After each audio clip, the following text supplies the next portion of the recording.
I'm ambidextrous when I'm jacking off. I need to use both hands for my massive cock. We're recording this, yeah. This is gonna You guys need more practice. Switch hands. Have you tried to jack off with the other hand? It's just like It's like a workout, isn't it? no, nothing happens. Just, I dual wield. I throw the hand to one hand. This is not the conversation I wanted to That's start definitely with. gonna be leave intro, leave isn't it? trash taste now while you can. Welcome to this episode of Trash Taste. I'm the boy. Why are you laughing? I haven't said anything funny. You just like sound so robotic. I don't know, it was like such low energy and I was just expecting you to like project your voice and you're like, welcome to Yeah, an like your episode cadence is of, really like uplifting, but yeah. just the volume you set it at was just so unenthusiastic. Welcome to Trash Taste Podcast. There we go. I'm the monkey There we go. brain, and today I, in my mirror, went, ah! I'm today with Joey and Uconn, of course. How are you guys doing today? I mean, much better now. I'm awake after that scream. I needed that scream to wake me up, to get in the Dude, zone, It man. works, man. It works. Yeah. I don't know if my neighbors probably wakes them up as well. Actually, probably hypes them up. They don't need an alarm clock anymore. If they just hear, then it's like, You got this, Connor! You got this! it's like, oh, it's time to wake up, I guess. Can't snooze that along. Oh my god. Oh my god. So how have you guys been this week? Good. Yeah, pretty good. Pretty good. We fucking see each other all the time. What are you asking me? What am I up to? No, I mean, because like all three of us went on trips this We did, week. we did. Oh, Do yeah. you want we to talk did. about that? Yeah, sure. We went rafting. It was not white water rafting. It was like playing a cutscene. That's basically what our rafting trip was like. Like we had to like paddle. Like the maximum was like 3 times. Or something Right, like right. that. And then the rest was just floating downstream in the river. It did feel like a shitty House of the Dead cutscene, Right. esque sequence where you press like Yeah. the gun once. Yeah, And you just can't skip it. we had like that quick time event where you had to press X 3 times, and then that was like the interaction with the cutscene. At one point they were like, "Yeah, you can jump in the river," and then they were like, "Yeah, so you want to just put your foot?" And then me and Gaunt just fucking jumped in head first. But then I didn't realize Yeah. it was like this deep.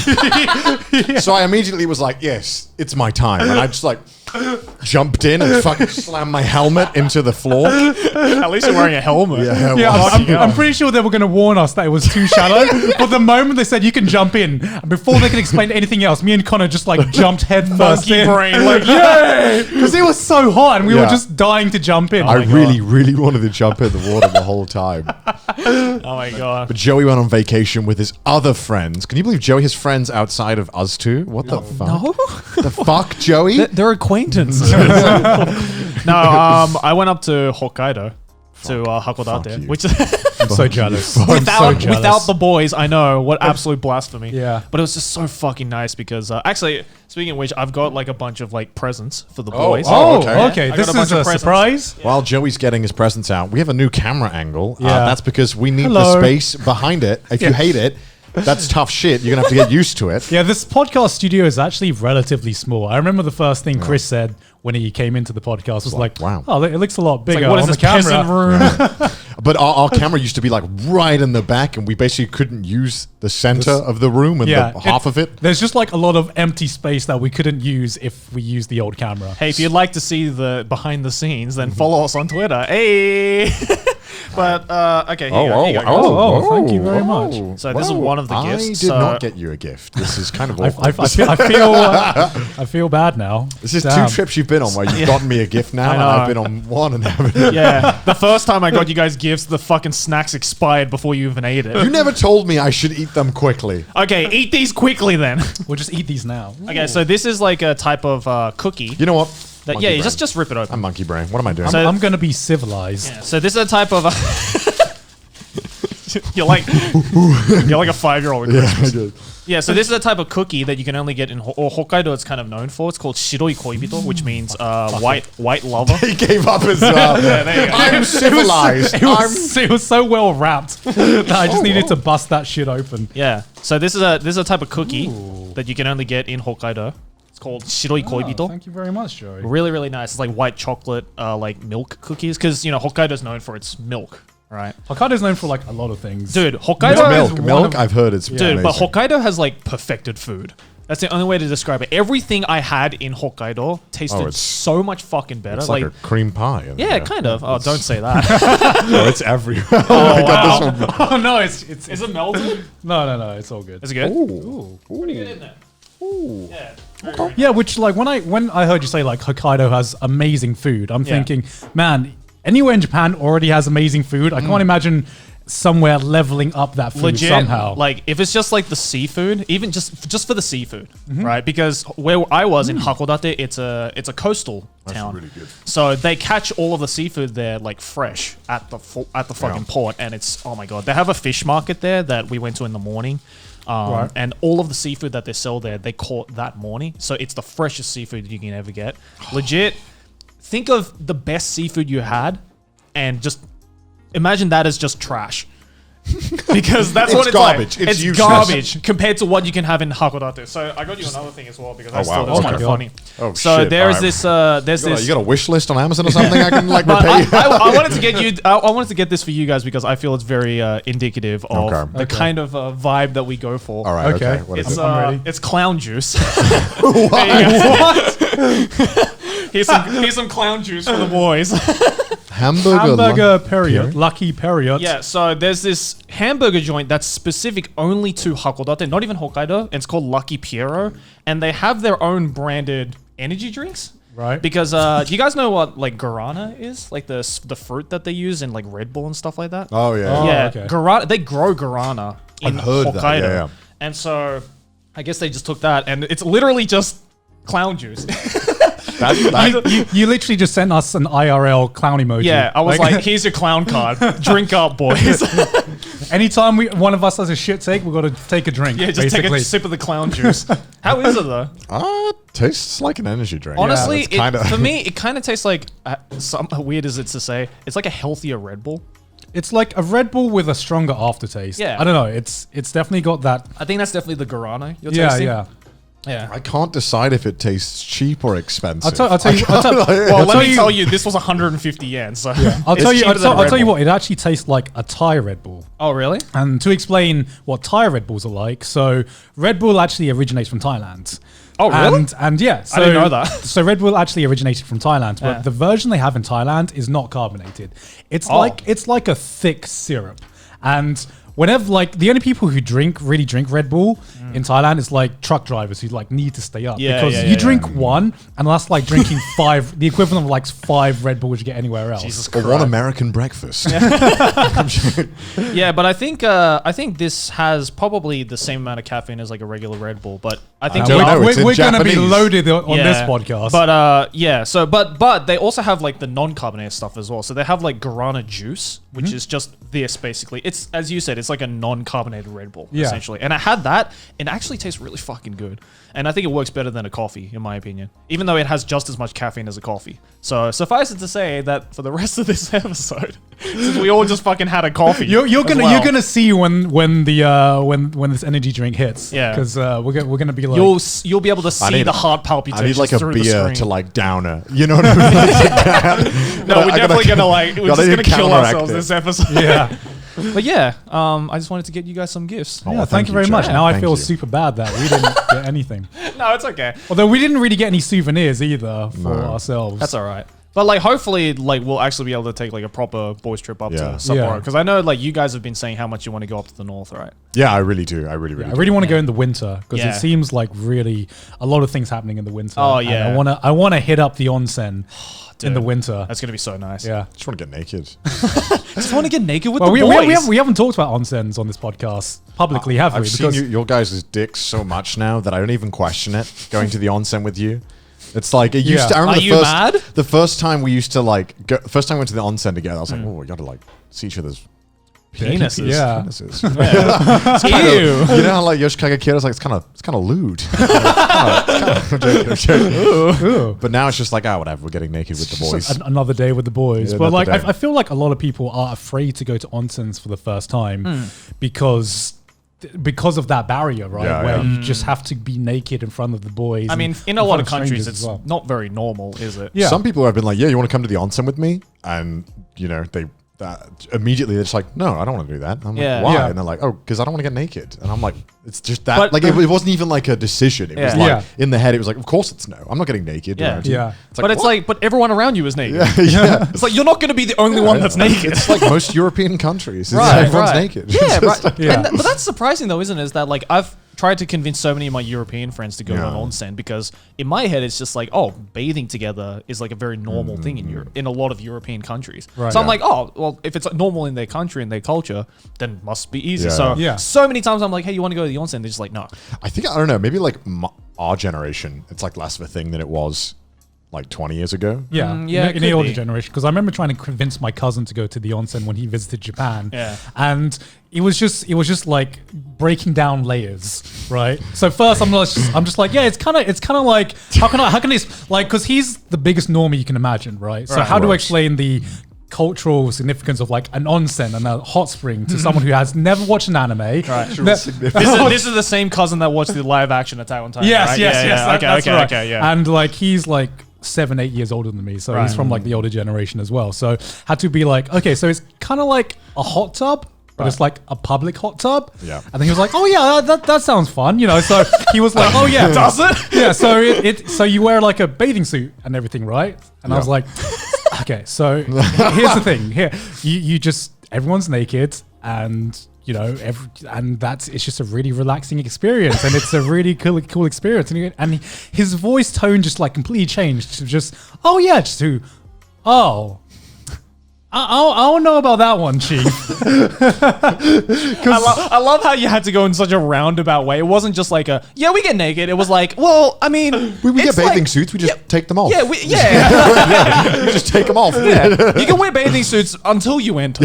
Yeah, Yeah, because like, what was the first onsen experience for you guys like? Because I I remember was with you guys. yeah, I think it was when we all went with. I think it was us three and Alan. Yeah, that was Yeah, the first time. Yeah, in the Oedo Onsen in Odaiba. Yeah. I'm pretty sure, which is like a massive. It's like a super centaur, super Yeah. onsen as it's called. But And I remember the fact of like knowing that we're gonna get naked in front of each other. That was just like I think I just built it up in my mind so much because I'm just like, oh, it's about to happen. It's about to happen. I mean, I remember that day, like we all stepped into the onsen, Yeah. and Alan was like, "All right, lads, whip them out.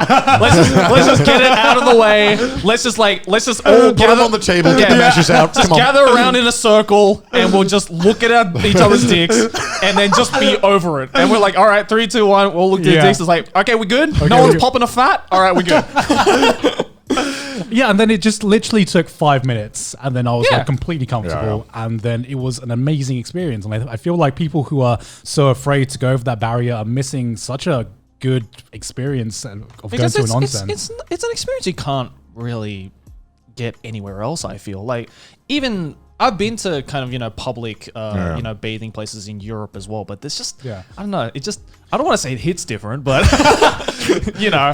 there's something that's not quite right. There's the vibe is just different. yeah. It's Yeah. definitely like vibe check. You know? Hey yo, onsen check. Onsen check, yeah, bro. I don't think we have public bathing places in Europe, do we? But we have like the saunas, which are the I mean, it's kind of similar, right? But there's a kinda lot. similar. I guess, yeah. You don't really bathe together. You just get in the sauna naked, and some people are like, they'll cover themselves. I think you're supposed to cover. I don't know, because for me, it's not just the onsen experience. It's like everything around the onsen you get beer. experience.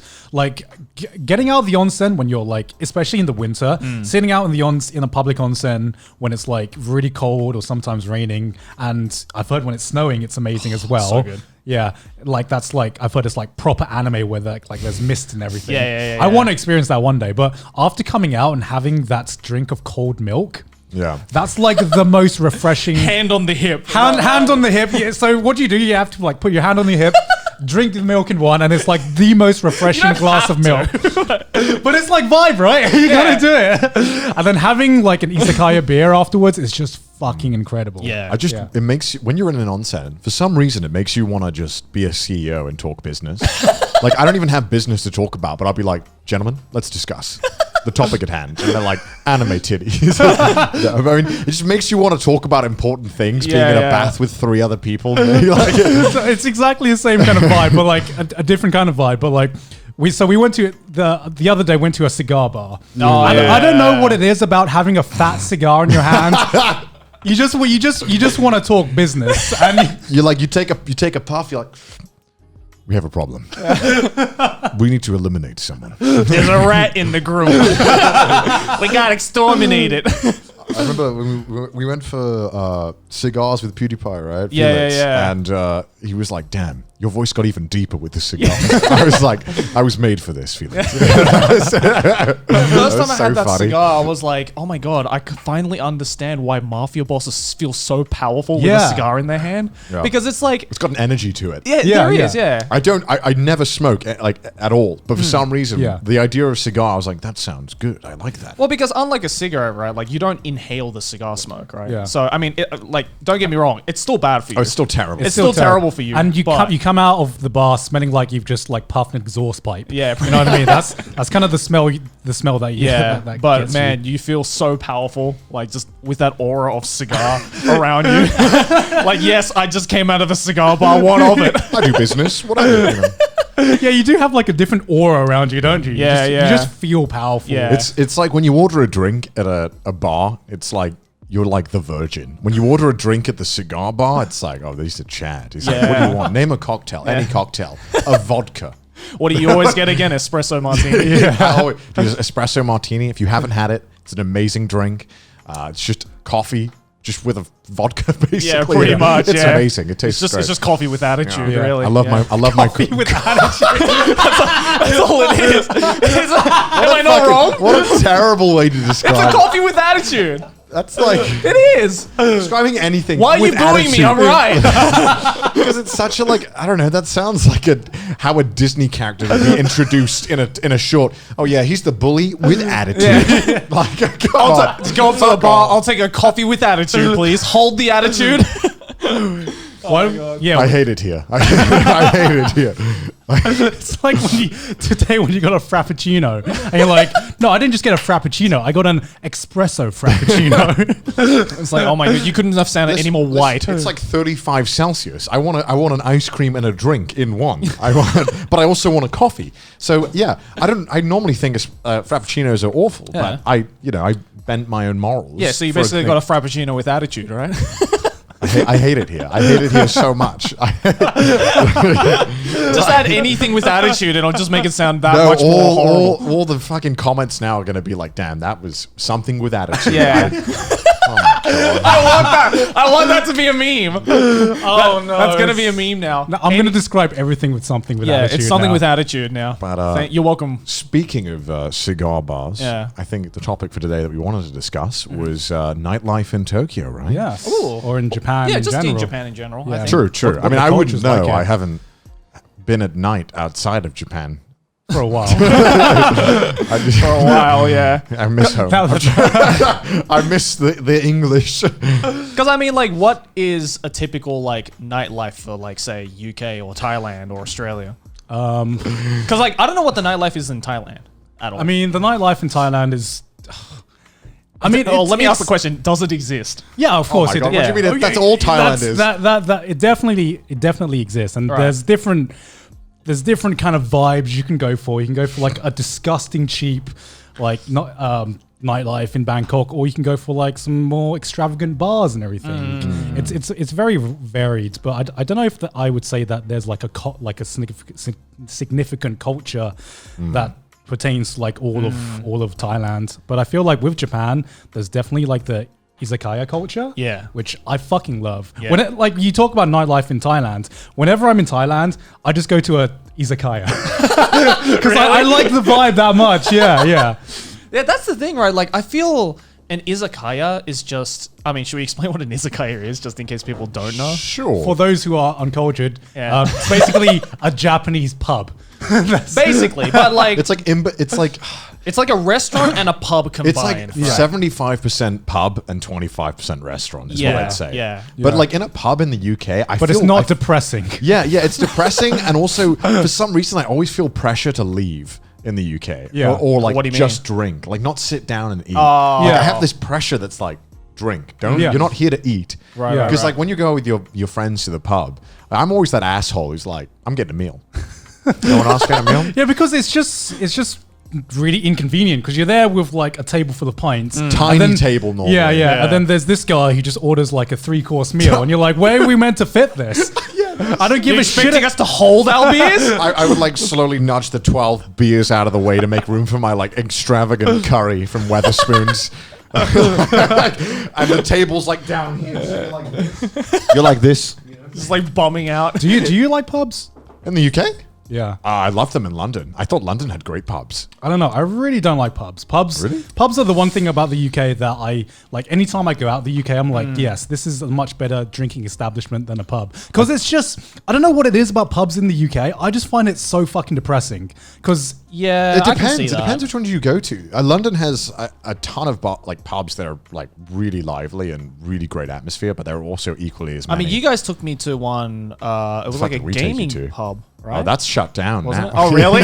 Yeah, that pub was a mess though. It Yeah. was I wouldn't even call that. I wouldn't a even pub. call it a That was- gaming That was bar. like a gaming bar, but like the dirtiest Gaming gaming bar. bar. Yeah. What was it called again? Meltdown? Meltdown. It was like a gaming bar with like 5 PCs, Yeah. one dirty old Wii U. No, it wasn't even a Wii U. It was a Wii. A Wii U, and like there would be like the same people who would hog the PCs, and there was no Yeah. limit or Yeah, anything. yeah, so yeah. it was just awful. It was terrible. Yeah, it and wasn't I was, that great. You know, you compare a gaming bar to anywhere else, and you're like, Yeah. that dude, they've got games. Yeah, they got real Like games. the way I would describe Meltdown is it's basically like a uni bar. Yeah, but, it was. But they like, charged London but they charged prices. more than the uni bar. It was just Yeah. this. It was just like a rundown bar, and like every single bar in London that is even remotely interesting, I feel, is sort of rundown. Yeah. Unfortunately, yeah, I can see that. But- Because I don't know, the thing about pubs that I hate is that for some reason they just seem so dark. I don't know. It's again, like I think dimly what pubs lit? are you going to, man? I There's don't so know, many in because- London that are because so fun. Anytime I go to like a pub styled bar, like Yeah. anywhere else, Yeah. the first thing I notice is, man, it's so bright in here. This is nothing like British pubs. This is nothing like British pubs at all. Are you like going to the pubs that are like down the alley, like just like you must be hidden going to away? like the proper like local pubs, because in the UK there's the pubs that anyone goes to, and then there's the pubs that have like the exact same 30 people go to Right, that, right. and those are the depressing as fuck Yeah. ones. I don't know. Most 90% of Weatherspoons, I'd say, fit under that category. Yeah, okay. Most Weatherspoons are. Weatherspoons is a brand of pubs in the UK. It's just like this ultra cheap brand, and Yeah. You took me to one. I did take you to one. Yeah. I think it's. I and like the it. reason people go there is because of the very, very cheap drinks and cheap Yeah. food that you What can was get it? It's there. like £5 for like a full course meal or something with Yeah. a beer, right? You basically get like a full course meal with an alcoholic drink for like £7, which is Yeah. like Yeah. $9. In London, which is in London, the drinks alone normally were like $8, which I'm probably people in California are like, oh, that's cheap. Yeah, that- But yeah. like in the UK, that's bear in mind where I grew up. Yeah. A drink that's over £3, which is like $4, is like, whoa. Yeah. Yeah, They because- get a load of this guy. Yeah, Like, because if you go to a pub in Australia, like for a pint, it's like $9. yeah, I mean, Yeah. where the Weatherspoons, which is the cheap areas Yeah. of where I grew up, it was like their main selling point was like £2 pints, and Jesus. sometimes some of the special brews were like £1.60. Wow. So that's like $2 something for a pint. yeah. And you have no wonder that there's like people are in Yeah, there from like right. 2 p.m. until 9 p.m. just Fucking dead. Getting their money's worth. Yeah, because like to me, pubs are just the place where you pre-drink before you actually go out to the establishment you want to go to. Right? That's how I see it. Whereas Yeah. with izakayas, I can fucking stay there from the beginning of the night to the end of the night. Yeah. Yeah, you sometimes. don't feel pressure to leave, and you No. normally have like they're normally cordoned off decently well, where Yeah. you feel like it's just you and your mates. Yeah, Yeah. yeah, yeah. Whereas sometimes the pubs, having to see everyone around you is a little like, oh my god, it's busy. Isn't Yeah, that's the one Yeah. thing I don't like about, I guess, like UK style pubs, and there are a few of those in Japan as well. Yeah. There's this place called the Hub,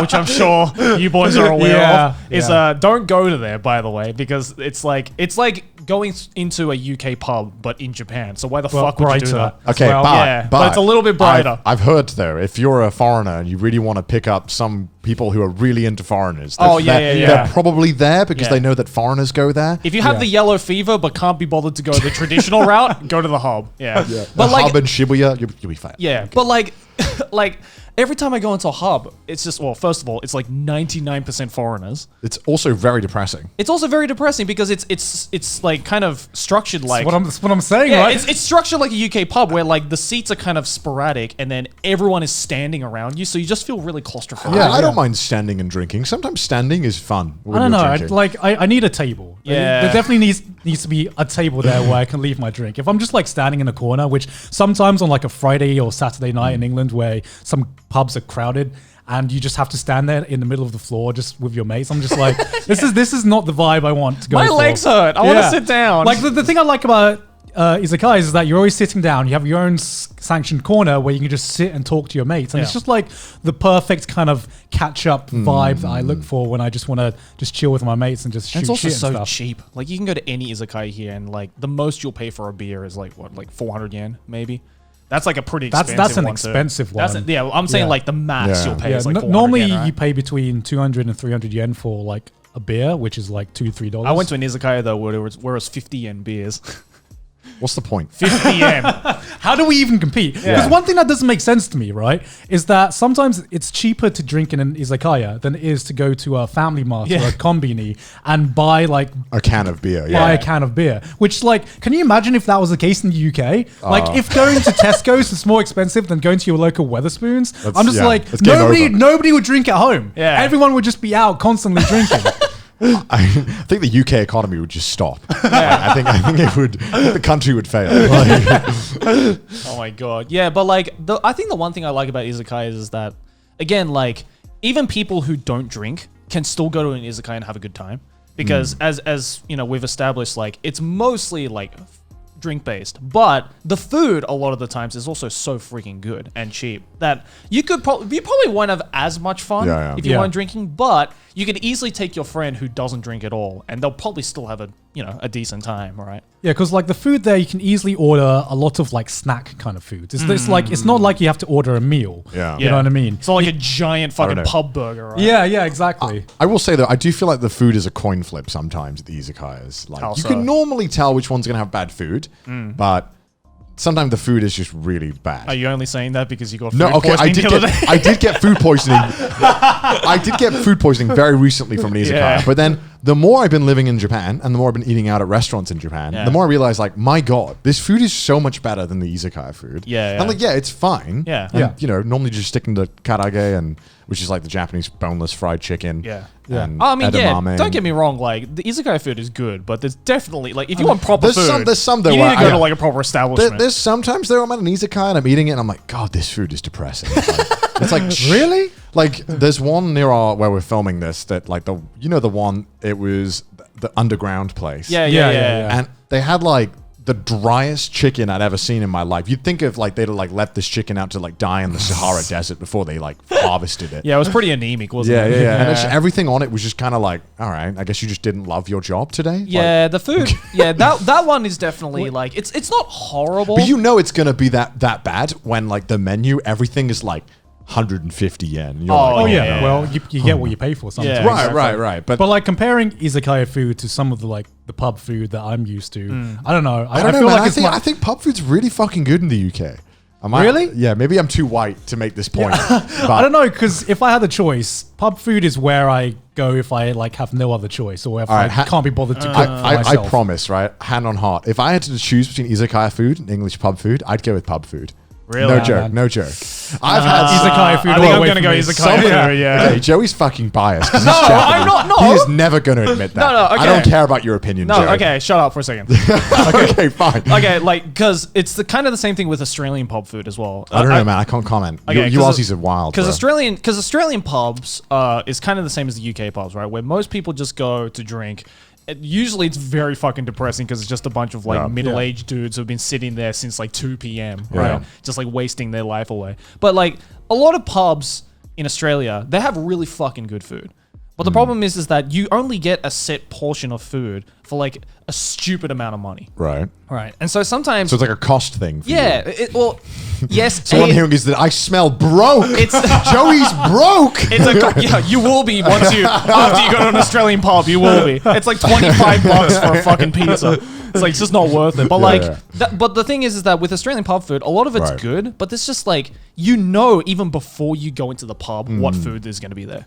Yeah. Right? Yeah, There's yeah, just it's so normally- little variety. Like, you know, same thing could be said with izakayas, but I feel that It's every- always the same shit in izakayas. I don't know, man. Like, different no. izakayas have different things that they specialize Yeah, in, but then, I feel. and Pubs are always the just like izakaya- burgers, No. pizza. The reason I love izakaya food is like they're like designed to go well with the beer or alcohol that Yeah. you're drinking. Yeah. It's just like the perfect. It's like the synergy you were talking about, the pizza synergy. I was right about that, by the way. It just synergizes so well together. Whereas with pub food, it is like the same. It's just same like, kind of put meal. this in your stomach. I think, before, sometimes it is, but not all the time. Like, there's been plenty of izakayas we've been to where I'm like, this is just weak. Like, this is mid, as you would say, Joey. I mean, I wasn't going But to even say like it, the but mid, even like the mid izakayas are still better than like some of the best pub food. I don't know. I just don't like pubs. I'm sorry, England. I don't like pubs. you know what though? I do really like Irish pubs for their food. Because I feel that at least with Irish pubs, unlike UK pubs, there's a little more variety in the food. And there's, I feel, at least from my experience, I feel I less... took you to shitty pubs there. Yeah, Yeah. but I feel less pressure to get out of an Irish pub than I do a UK pub if I'm not just sitting there drinking. I like Irish it's pubs. normally, where are you talking about, in Dublin or? Yeah, Dublin, and I went to some in like Limerick and stuff like that, like Yeah. all around Ireland. Yeah, I mean, the norm in the UK, apart from England, because I think a lot of England is just depressing outside of the big cities. No offense.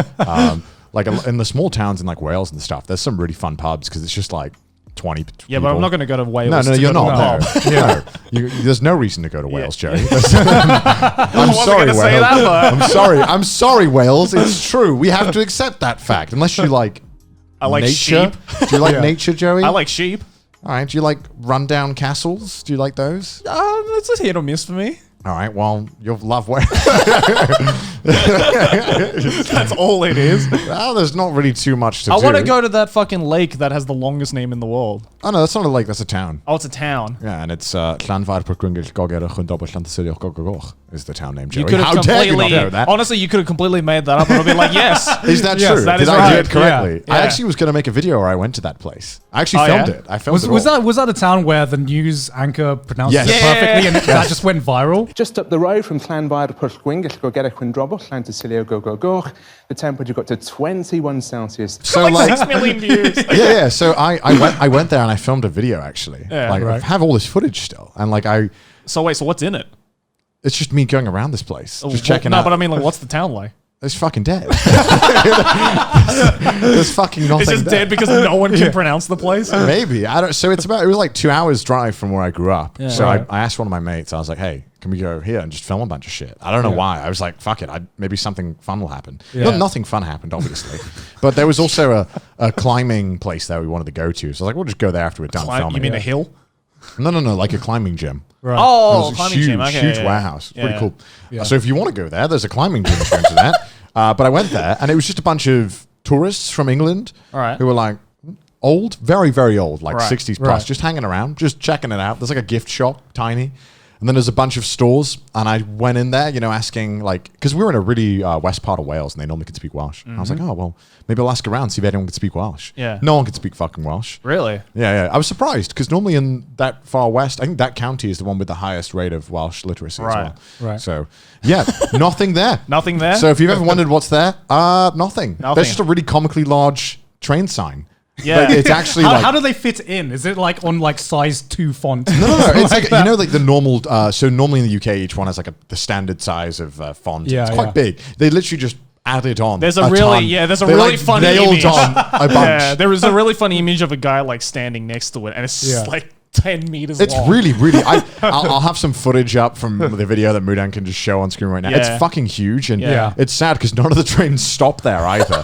there's a really like train that goes direct to London that doesn't Yeah. stop through there, and I think it's only local trains. And they I mean, at least never you have fucking plenty of stop. time to read it as you go past. Oh, it. yeah. I want to hear how like the train lady pronounces it. Like, is there like an automated message that pronounces that? So it's shortened to like Llanfair PG or Llanfair Pwllgwyngyll.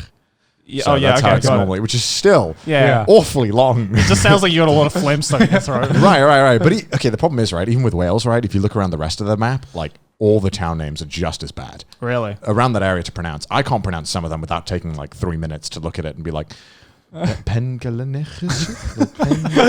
Aberfochen. I was like, yeah, it's kind of hard. That was a nice tangent. Yeah. Yeah. Like cute little town in Wales. Don't go there. Nothing there. Don't go there. I mean, I lived next to some like weird sounding places as well. I remember when Joey came to visit, I took him and Aki to this place called Devil's Dyke. Devil's Dyke. And I remember saying that, oh yeah, I'm going to take you guys to Devil's Dyke. Aki's face was just like, "Chotna mate, what did you just say?"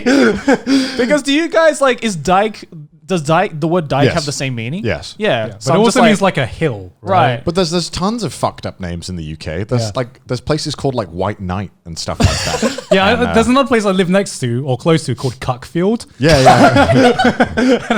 Every time I'm on the train and it goes past that, I just have a little laugh to And, like, myself. there's like- you got it, right? There's like Cockfosters as well in London. Cockfosters. One of the main trains stops at Cockfosters finally. So it's like, this is the train to Cockfosters. I feel like a 5-year-old every time No. I go on that line. I can't remember what line it is. It's the Piccadilly line. It's Piccadilly line, like the dark blue line. Yeah. Every time I'm on it, and because I haven't lived in London for like a few years, every time I go on there and I hear it, I just have to laugh. Bust a little smirk. You're like, You're like, yeah. I completely forgot. To be fair, Cockfield is fucking hilarious. There's so many that are just like swear words. I don't know how this is like a thing.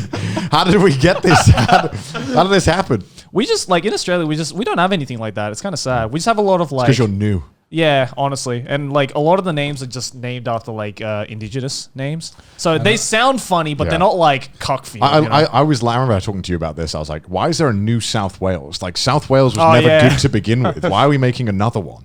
I don't know. Maybe start up from the ground up, make it a good one. Honestly, Like- I don't know. Like the only like funny named place in Australia that I know is Banana. Oh. It's just a town in Queensland called Banana, and it has this thing called the Big Banana, which is the Guinness World Record for the largest banana statue in the world. Why? Did they just name a town after that one statue? Yeah. Oh no, it's because also like every banana in Australia grows in Banana, Queensland. That probably makes more sense. Yeah, so which You makes a probably little should have more led with- sense. You probably should have led with that before you told us that it was. I have no idea why it's called banana, but Yeah, they it's just like- grow a lot of yeah, bananas. It's they- weird. yeah, right? it's like- It's the only place they grow bananas. Oh, okay. Well, that makes a lot of like. Now that you've explained the context, that makes a lot more sense. Yeah, exactly. So we just have stuff like that. But like, yeah, I wish I fucking lived in a place called Cuckfield. That'd be hilarious. That'd be the best. That would be the best fucking like I conversation. feel like it would starter. grow tired after Yeah. a while. Yeah, but it's like, where are you from? Cuckfield, and you immediately get a laugh. It's like I've already blended in with the conversation. How do you just got to tell them in Japan when they're like sunderu imasu? And you're just like, no, shushin masu. Shushin Sunday Muska. Oh yeah, Sunday is like where you live now, Yeah, right?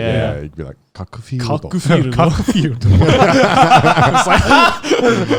Got Yeah, it. getting back to Izakaya. We gotta izakayas drop and Japanese How do we nightlife. go from izakayas to Cockfield? Wales, man. To me, like I izakayas is like my number one kind of drinking establishment that I enjoy throughout the world. I mean, it's anywhere the I've been. easiest. It's the chillest. It's the chillest, you know. It's always nice. All foreigners love it because it's so easy. You press the little button.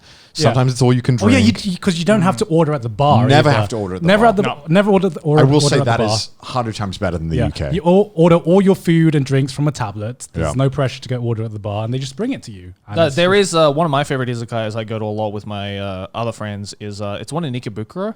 I don't know what it's called anymore. It used to be called Kobayashi's. I think I took you guys there. I don't remember. Kobayashi's, But that basically, sounds it's on the west side of Ikebukuro, and it's underground, and like it's exactly like an izakaya. So it has like food and everything, but you pour your own drinks. Oh yeah, I think I've been to that one as well. And there's Yeah. like a huge like tub, like it's like a fucking barrel full of miso shiru, like miso soup. And it's just all you can drink miso soup as well. And it's the best fucking thing ever because it's just like, because miso soup is like the ultimate hangover drink in my opinion. yeah. Because like another thing I want to talk about when it comes to Japanese drinking culture is nomi hodai. Oh, which yeah. is All you can drink. All you can drink. Which anytime someone from England or like America or someone comes here Yeah. and they see how many like they learn about the all you can drink culture here. Yeah. It's like, boys, I'm moving here. I'm coming out every 9 Japan. Every Australian I've taken to a Nomi Hordai has always either been like, so is there like a drink limit? or they're like, oh, it's only for like 10 minutes, right? Like, it's like happy hour, right? It's Yeah. like, no, you can do it for as long as you want. They're just Yeah. like, How, how are they how staying? much is like a typical nomi hodai? 1,500 for a 30 minutes, is it? No, an hour. No. It's cheaper than that. It depends which ones you go. Either it's like... I've seen like 2,000 yen for 2 hours. Yeah, I think it's about $20 for 2 hours of all you can drink. Depends where you go. Yeah. But generally it's around that price. Yeah, around that price. And compared to like everywhere you see in England and everything, that's like a massively good deal. Exactly. It's like, why would you not, like, even if you can't drink that much, right? Yeah. Why would you not take that? Even if you'd like... I'm at like a brisk pace. Yeah. It's still Yeah. good value for money. Yeah, because even like, say like, you know, it's like 500 yen for a beer, Yeah. right? Yeah. Even if you drink 4 beers in the 2 hours, you're still getting your money's worth. Yeah. Yeah. So it's like every time I'm just like, oh, I don't really feel like drinking that much. Oh, let's go Nomi Hordai 2 hours.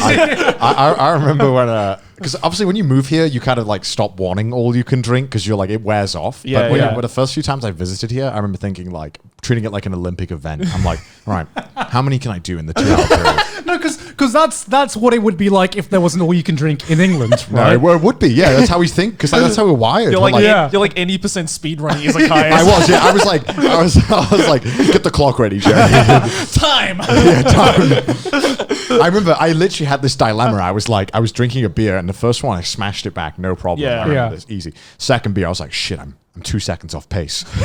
Like I actually remember being like, I'm 1 minute off the pace I set myself. I was exactly the same. You were like, how many beers do I need to drink to make this worth it? And how many can I go over? Yeah. You were like calculating this in your head to be like, okay, if I drink 1 beer every 5 to 10 minutes, then I can smash this many beers and I'd be like earning back this amount of money. You know what I mean? Yeah. You're treating it like stocks. Because I remember this. When I first came here as a tourist, we visited a bar that had 200 yen beers. Yeah. And I thought, okay, that's my new baseline for all you can drink. I need to make sure I get more of my money. I need to make sure it's better value than 200 yen a beer. So I think we went to one that was like 2,000 yen for 2 hours. And I was like, okay, in my head, I'm working it out. I'm like, okay. Yeah. So that's 10 beers in 2 hours. I need to get at least It's like, I 10 could do beers. that. Yeah. So I was like, all right, I got to get 11 just to get it under. So I feel like this was worth coming to. And I remember I was in so much fucking pain on like the 9th beer that I got because we were eating as well. Yeah, and yeah. my stomach was like, Because I think it was like 8 beers in where I was like, I don't know if I forgot to tell you, but you can get other drinks too. Like it doesn't have to be just. but I beer. knew that getting all you can drink like spirits was playing with fire. Oh, yeah. And I would have been like on the floor. So I'm like, no, I'll stick with beer because beer is like the natural pace. Now I gotta center, take right? you guys to the 50 yen beer place because it's God. not an all you can drink, but it's 50 yen. I mean, it's beers 50 all yen, night. so it might as well be all you can Yeah, drink. right. Because I feel like that's just the difference in mindset between anyone from like the West and people in Japan, right? Because when anyone in the West comes over and hears all you can drink or all you can eat, it's the same mindset where it's just like, I've got to fucking speed run this. I've got to optimize this. What is the optimal speed run strats for this all you can drink? And Japanese people are just like, we just drink however much we feel like. I just like the pressure of not having to know how much I'm gonna. Yeah, because exactly. I think it works on like the trust system. Yeah. Because I remember We trust you not to be a fucking alcoholic. because that's why this would never work in any other country but like Japan. I feel because I remember I went to this kind of like. It wasn't a wine bar. What's like the place that they make wine? What's that called? Winery. Winery. That's the place. So I went to this winery with Sydney, just outside of Tokyo, and they basically had a cellar of about like 1,000 different wines. Right. And basically, you could sample as much as you like for $10. $10, you had a cellar of 1,000 That's like wines. that's got to be some Willy Wonka test, dude. No, it's like if you actually go greedy, you gonna like get killed. You're going into the that wine. can't You're be going right. into the cellar. it is totally You can right. drink as much of it as you want for $10. Okay, so you can sample as much of it. So every Sample.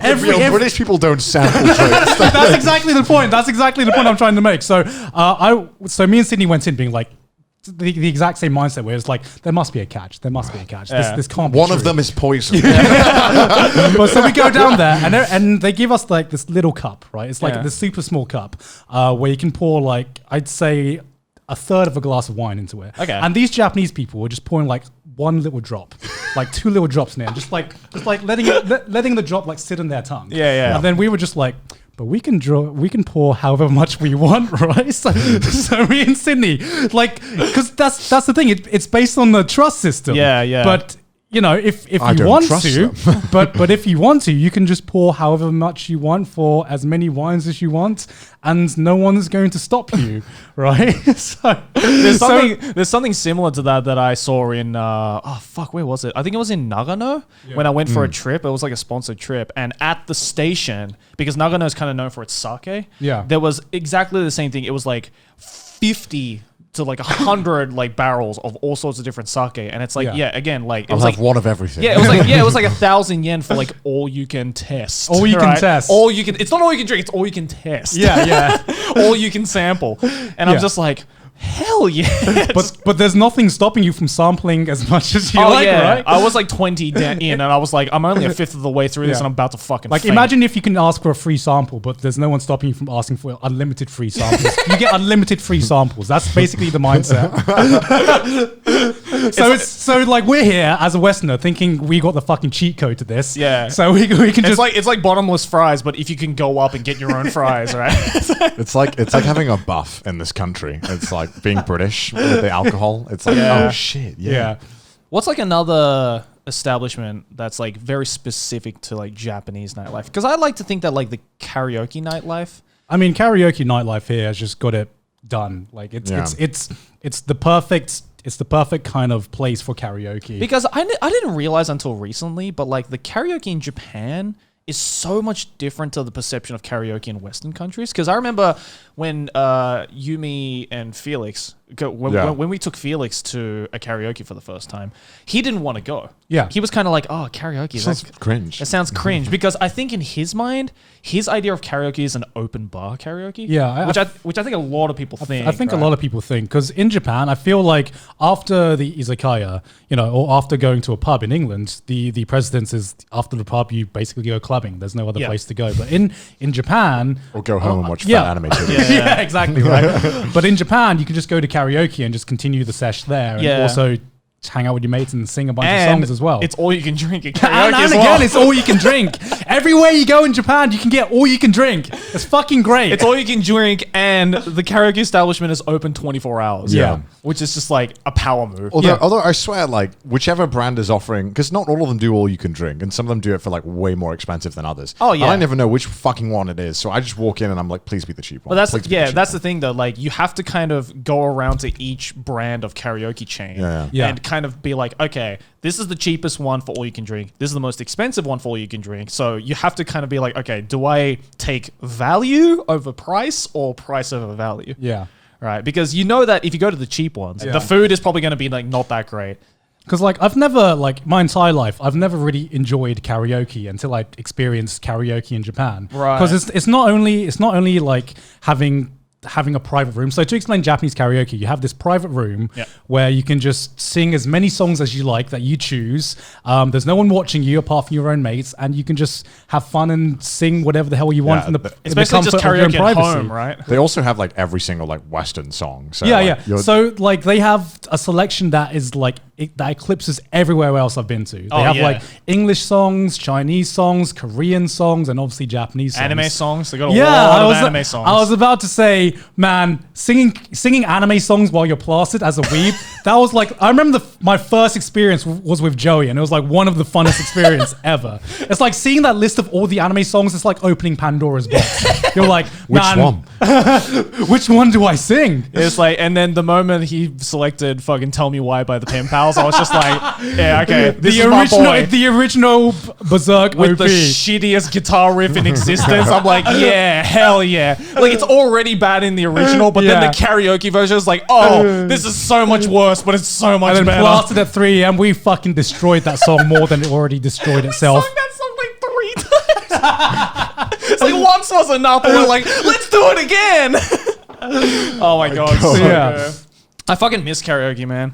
Ever since the Rona, we haven't really been able to go out. They were shut to down it. for a while. I think it's back open though, right? Yeah, it is now. From what I understand, yeah. But just hard to get in that mood, you know. Yeah, I know. Because like I don't know, like I feel now that we've all kind of been established here, it's like become a little bit more difficult to just be like, hey, you want to stay up till like 4 a.m. to go to karaoke? Maybe because I go to bed at like 12 now. I think I get Yeah. really fucking tired early. Yeah. Whereas, Like my sleep schedule is a lot healthier now.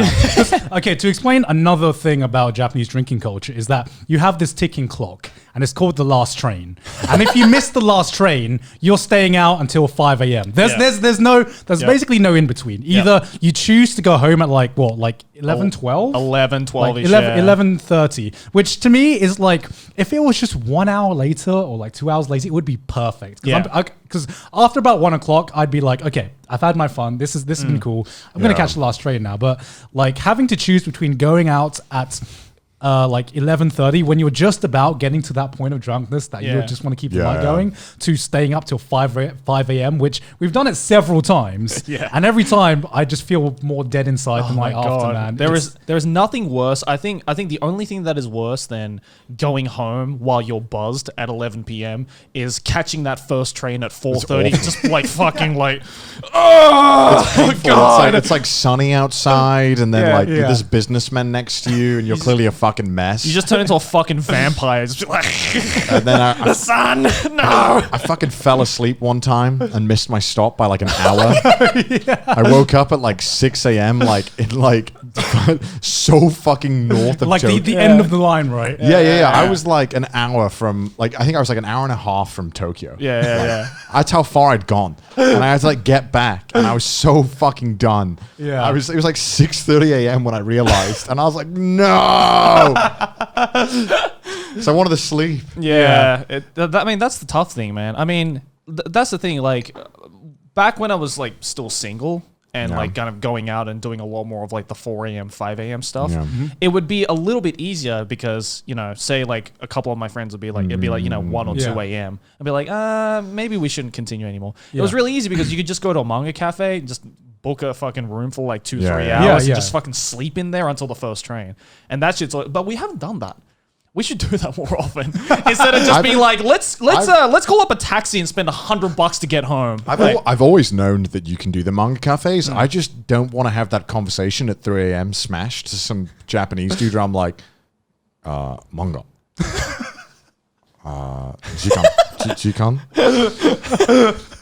Yeah. Hi. You should just be like, sleep 2 hours. Let me in. Just monkey brain, and they'll be like, okay, we get it. We understand. Maybe. I've every single time I've just been like, I'll just wait till 5 a.m.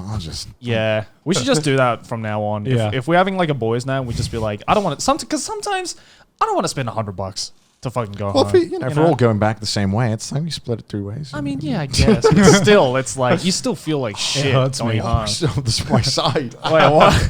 What happened? I don't know why what is this clown juice doing to me? The clownness is getting to you. Fuck. It's fighting my monkeyness. The clown is taking over. This video is sponsored by ExpressVPN. I know most of you are probably thinking, why don't I just use incognito mode? Wrong, gone. You can't watch hentai in incognito mode or clear your browser history as many times as you want. It doesn't work. Wait, you mean people actually know what hentai I'm watching? They can see? The FBI possibly knows if they have an interest. Your internet service provider can see every single website that you visit. That's why I never go online without using ExpressVPN. It doesn't matter where you get your internet from, whether it be Comcast, Verizon, or any other US ISPs, they can still legally sell all your information to ad companies. I'm also told that ExpressVPN keeps all of your information 100% safe with the most powerful encryption available. Not that I would know any of the other encryptions. ExpressVPN is also available on multiple platforms. You can have it on your phone, you can have it on your computer, tablet, smart TV, wherever you use the internet, ExpressVPN is there. I actually do use it, and it's actually really seamless. It's literally just a single button press for my little monkey brain. It works great. Do you notice it when it's on? No, never. I use it all the time, and I do often forget that I've put it on, as it doesn't really affect much. I use it a lot actually to get around like geo restrictions for like Netflix and stuff like that. Yeah. Sometimes there are like Subtitles. some movies you just can't watch on like Japanese Netflix or whatever. So you just boop, press a button, it's on, you can get around that shit. It's also the #1 rated VPN service by CNET and Wired. So you can visit our exclusive link at expressvpn.com/trashtaste to get a free extra 3 months for free on a 1-year package. That's expressvpn.com/trashtaste. Now back to the episode. You know what I love about karaoke the most, though? Yeah. Sorry, the clown juice. Fucking hell, Joe. Oh, it's hidden. It's hidden. So on top of the all you can drink, sometimes they have like other stuff that you can have, like drink and eat. They'll have soft drinks, but they might have like soup sometimes. What? Yeah, they have soup. And ice cream? Yeah, as well? ice cream. Oh, I know the about to ice say- cream. I I was never about to say heard about of the the ice soup. cream. Do you remember that fucking time when you guys were like, Connor, stop eating so much fucking ice cream? Because he came back with like 2 fucking buckets of So ice they cream. had like small, tiny cups, Yeah. like Yeah. bowls for this ice cream, and I was like, no, I'll take one of the big Coke glasses and just fucking pour all the ice cream in there. Yeah. Must have refilled it like 3 or 4 times. so much ice And I was just sitting there the whole time at karaoke, sitting there just. Yeah.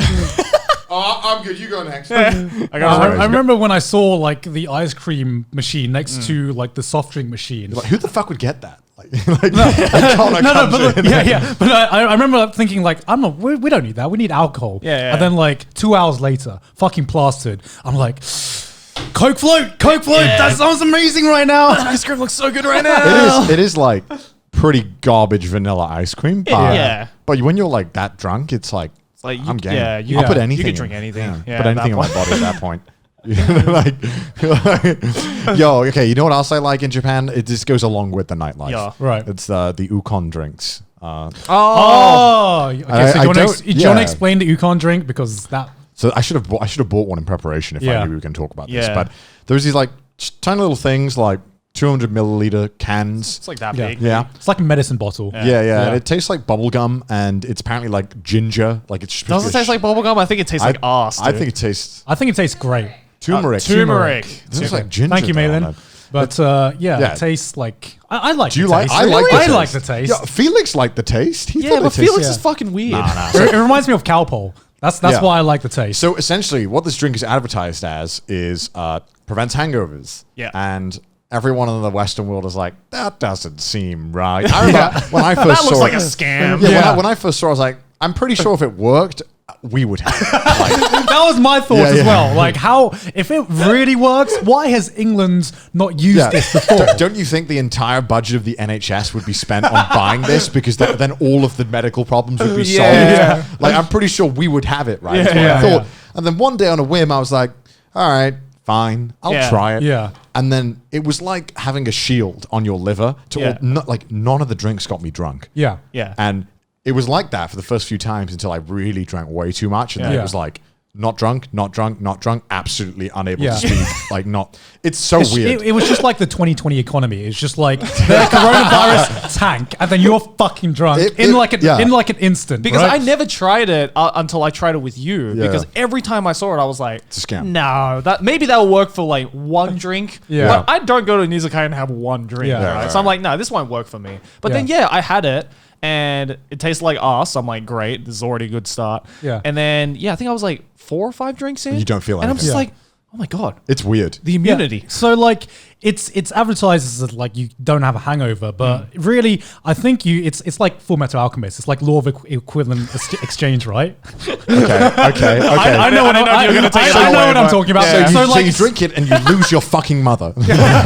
So you drink it and you get less drunk when you drink it. So you have to drink more to get drunk. But the day after, like if you completely destroy your body, I feel like it doesn't help the hangover. No. If you go too hard, it doesn't Yeah. help. But you know those times where maybe you've had like quite a bit, you're quite Yeah. tipsy, you're not like absolutely shit faced. Yeah. It like completely stops any hangovers. Yeah, it completely which is stops any great. hangover. But for me, it stops that tipsy The fun, feeling as yeah. well. Yeah, in my mind, when it comes to like whether it gets rid of the hangover the next morning, I feel like a lot of it is just placebo. Where it's just like, if I drink this, it'll probably stop it. And then I definitely feel an effect. Yeah, because You know. the worst hangovers I've had in Japan is when I haven't drank that. Right. So now I pretty much like you'll never see me go like drinking without drinking it now. Yeah. Which I don't know if is a good thing or not. Like, is my body gonna get dependent on it to drink? Because like is that a thing? I always drink it when I know I have something to do the next day. It's not bad for you, by the way. It's literally just like turmeric. Yeah. I If think, anything, or it's ginger. very, Like, very healthy It's for just you. a Yeah. bunch of Yeah. like fucking minerals and shit. I don't Yeah. fucking know. Yeah. Like I look at me, I'm a monkey brain. Like I know what's in it. I don't question this shit. just look it up and you'll find it. But Yeah, from yeah. what I understand, it's very healthy. It's like a health drink. Someone's gonna Essentially. comment and be like, actually, it's Actually, it destroys your liver. It's like, well, juices- as if the alcohol doesn't already Actually, destroy the liver. hidden health benefits, of course. Oh my God. But, how do you boys feel about clubbing And because I've not been to a club in Japan before. Have you been to a club in Japan? Yeah, I've been to a few, but I've never enjoyed clubbing. Even back in Australia, it was just never really a thing. Yeah, I like bars, but I don't like clubs. I really like bars, but I don't like club. I feel like, okay, here's my theory. I feel like clubbing is this place that everyone's convinced themselves they enjoy when they really don't enjoy. Like clubbing is one massive lie. I don't know anyone who actually enjoys clubbing, because the only time you enjoy clubbing is if you're massively plastered. If you actually enjoy clubbing, you're someone I don't want to talk to. The people I know who enjoy clubbing are normally the ones who I just don't like hanging out with. I know I'm not going to. They're like the epitome of, oh my God. Like, they always talk like that. It's like clubbing is great when you're like young, I guess. But then you reach a certain point, like a few years pass, and you realize, man, I never really enjoyed clubbing, isn't it? Well, I was just lying to myself. All I do when I go to a club is go in, see the dance floor, order a drink, go dancing for like 5 minutes, realize I'm still too sober, go order another drink, and then that cycle repeats until you're fucking drunk enough to not remember the night. And if you do remember the night, it's a shit night. And it hurts because like you got to pay entry fee, and then you got to pay like double the price for a drink. So if you're not drunk enough, it's like, fuck, not only am I having a shit time, my wallet is taking a financial beating. Clubs are fast, man. They're a lie. Yeah. I'll tell you the only times clubbing is fun, but can I tell the story about the last time we went clubbing together? Sure. Go ahead. Okay, I gotta hear this. I feel like the only time clubbing is actually fun is when the night isn't planned. When you don't plan to go to a club, I feel like the spontaneous clubbing nights are the best, because you're already really drunk and in the mood when you just suddenly decide to go to a club. So the last time I've actually went clubbing was like over a year ago with and it was with Connor and two of my mates, right? And it was just a spontaneous kind of clubbing night where we didn't even plan to go clubbing. We just wanted to go hit up some bars. And then we got massively blasted. I think we were just sitting at your house and we were just going to do that. And then I think someone brought it up and we were like, clubbing? I think we were sitting in the house and we were just going to have it like a chilled night. Right, we were telling stories about clubbing. And I think eventually we were like, should we just go clubbing? Yeah, because I remember we hit up a bar beforehand and we were pretty merry at that point. We weren't super drunk. And then we got to the bar. I think it was like absolute vodka in Brighton or something. And we just ordered like 3 of those 14 shot trays. Oh my God. And we got drunk very, very fast. But the person who got drunk the most was this guy. I think I had like one of the whole like 14 shots to myself. And like, bear in mind, I think I was just, this is going to sound so bad. At the time, I just like broke up with my ex and I was like, I just want to go out. I just want to come on. I just want to do something. I want to get out of here. It happens, man. Yeah. I was like, I just want to party. And then I went way too So overboard. what was the last memory you had of that night? I remember waiting in line for the club.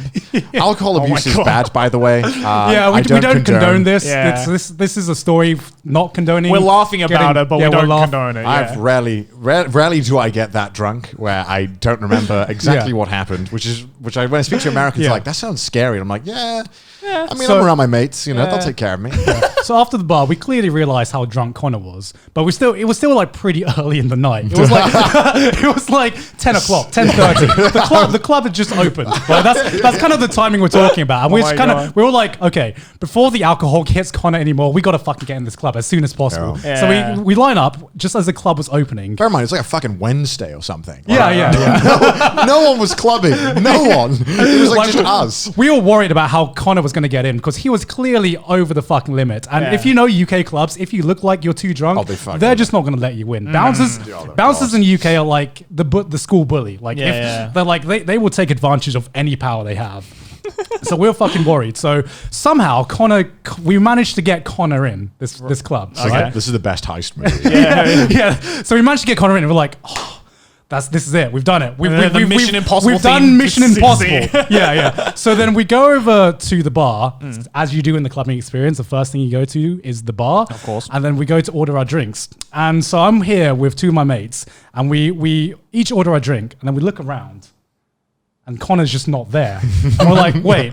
If you're not with Connor, and you're not with Connor, and I'm not with Connor, then where the fuck's Connor? And then we turn around and look at this empty dance floor, right? And Connor is just standing there at a 90-degree angle. He's like this. Right? And then we're like, oh shit, we better get him off the dance floor. And then like as we're walking over, he starts fucking Fortnite dancing by himself on the dance floor. Man, you know what you got to do. You got to do it. And so the bouncer sees this, and obviously Connor's like way over the limit, so he gets kicked out. And so we also have to follow him out the club. So we're like, do we attempt another club? It's only like 10:30. Let's try and attempt another club. Thinking we're not going to get in. Somehow Connor, by pure instinct, he's like he can't even walk to this next club. But as soon as he's standing in line, he's like, yes, gentlemen. I don't know why. When I'm drunk, for some reason, I can just like for like 30 seconds, I can be like, yes, of course. Yes. Like, I don't know why. Like, it's superpower. Yeah. Like, when he's in front of the bouncer, he just turns into, like, proper Sea Dog VA. Yeah. The monkey brain unlocks into human brain. So then we somehow get him into the second club. Okay. And the same fucking thing happens again. We go to the bar, and then we take our eyes off Connor for 1 second, order our drink. I look around, look to my left, look to my right. If you're not with Connor, and then we turn around, and once again, Connor on an empty dance floor is just Fortnite dancing by himself. Is that just like an instinct for you to do? I think so. I think it must be I like dancing. I don't know why. Fortnite dancing must be my go-to. I don't know. And so we get kicked out of that club, and that was the end of the night. Oh my God. It's a good night. It's a good night. It's a good night. Yeah, he woke up. Don't get that drunk. Yeah, we got him back home. I took him on my bed, and he just started snuggling the Saggery pillow, and that's what he woke up with. All the instincts are getting unlocked. I woke up and I was like, "Where is my phone and wallet? Where is it?" And then it was just under the bed. But I was like, that was like the first 5-minute panic of I was like, "Where is it?" Oh my God! So you don't remember any of that? I remember some of it, but not much. Yeah. I mean, that was probably the most drunk I've gotten in a very long time. I rarely ever get that drunk. Yeah. But sometimes you fuck up and do a lot of vodka, and It happens, man. Because like you've been clubbing in Japan, right? Yeah, I have. What's that like? How is it compared to the rest of the world? it's just like, at least compared to the UK. Right. In the UK, I feel like everyone in the club is very drunk, and in Japan, I felt like everyone was in the same situation of, I need to be drunker, which makes a really shitty club environment because everyone's kind of sober and it's weird. No one wants to like step out of line. Right? Yeah, it's weird. Like no one's doing anything fun except like for somehow everyone is really well behaved. And somehow the moment you step into the toilet, it was like a war zone in that toilet. I don't know what happened.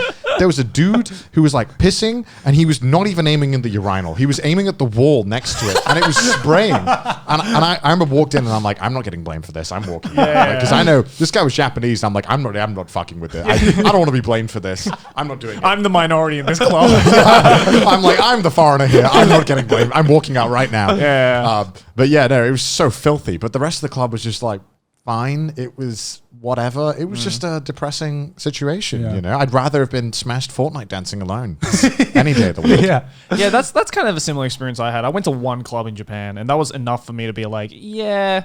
I mean, I never really enjoyed clubs, but I was like, you know what? I'm living here. I might as well give it a go. Yeah. It just wasn't it. I felt like everyone was doing it because they've seen it in the movies there. I don't know why. Like, everyone's like, this is cool, right? Yeah, it's cool. We're cool right now, right? Like, we've seen this in the movies, right? Like, this is exactly how we're supposed to behave.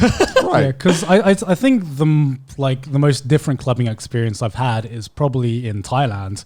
But they have like, I like their clubbing culture even less. Right? Yeah. Because they don't even have a dance floor. So some clubs in Thailand, you go in and there's no dance floor, but everyone has their own tables. But the music is just as loud as any other club. So you're sitting around like a loud restaurant. This is a loud bar, right?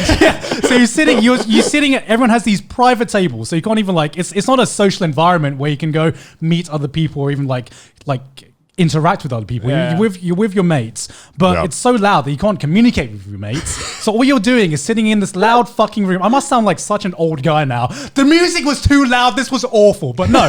No, to be fair, when the music is too loud, it's like my biggest pet peeve. Yeah. Like I'm just like, I've been in some clubs in Australia where the bass is so fucking bass boosted that you can actually feel your chest going.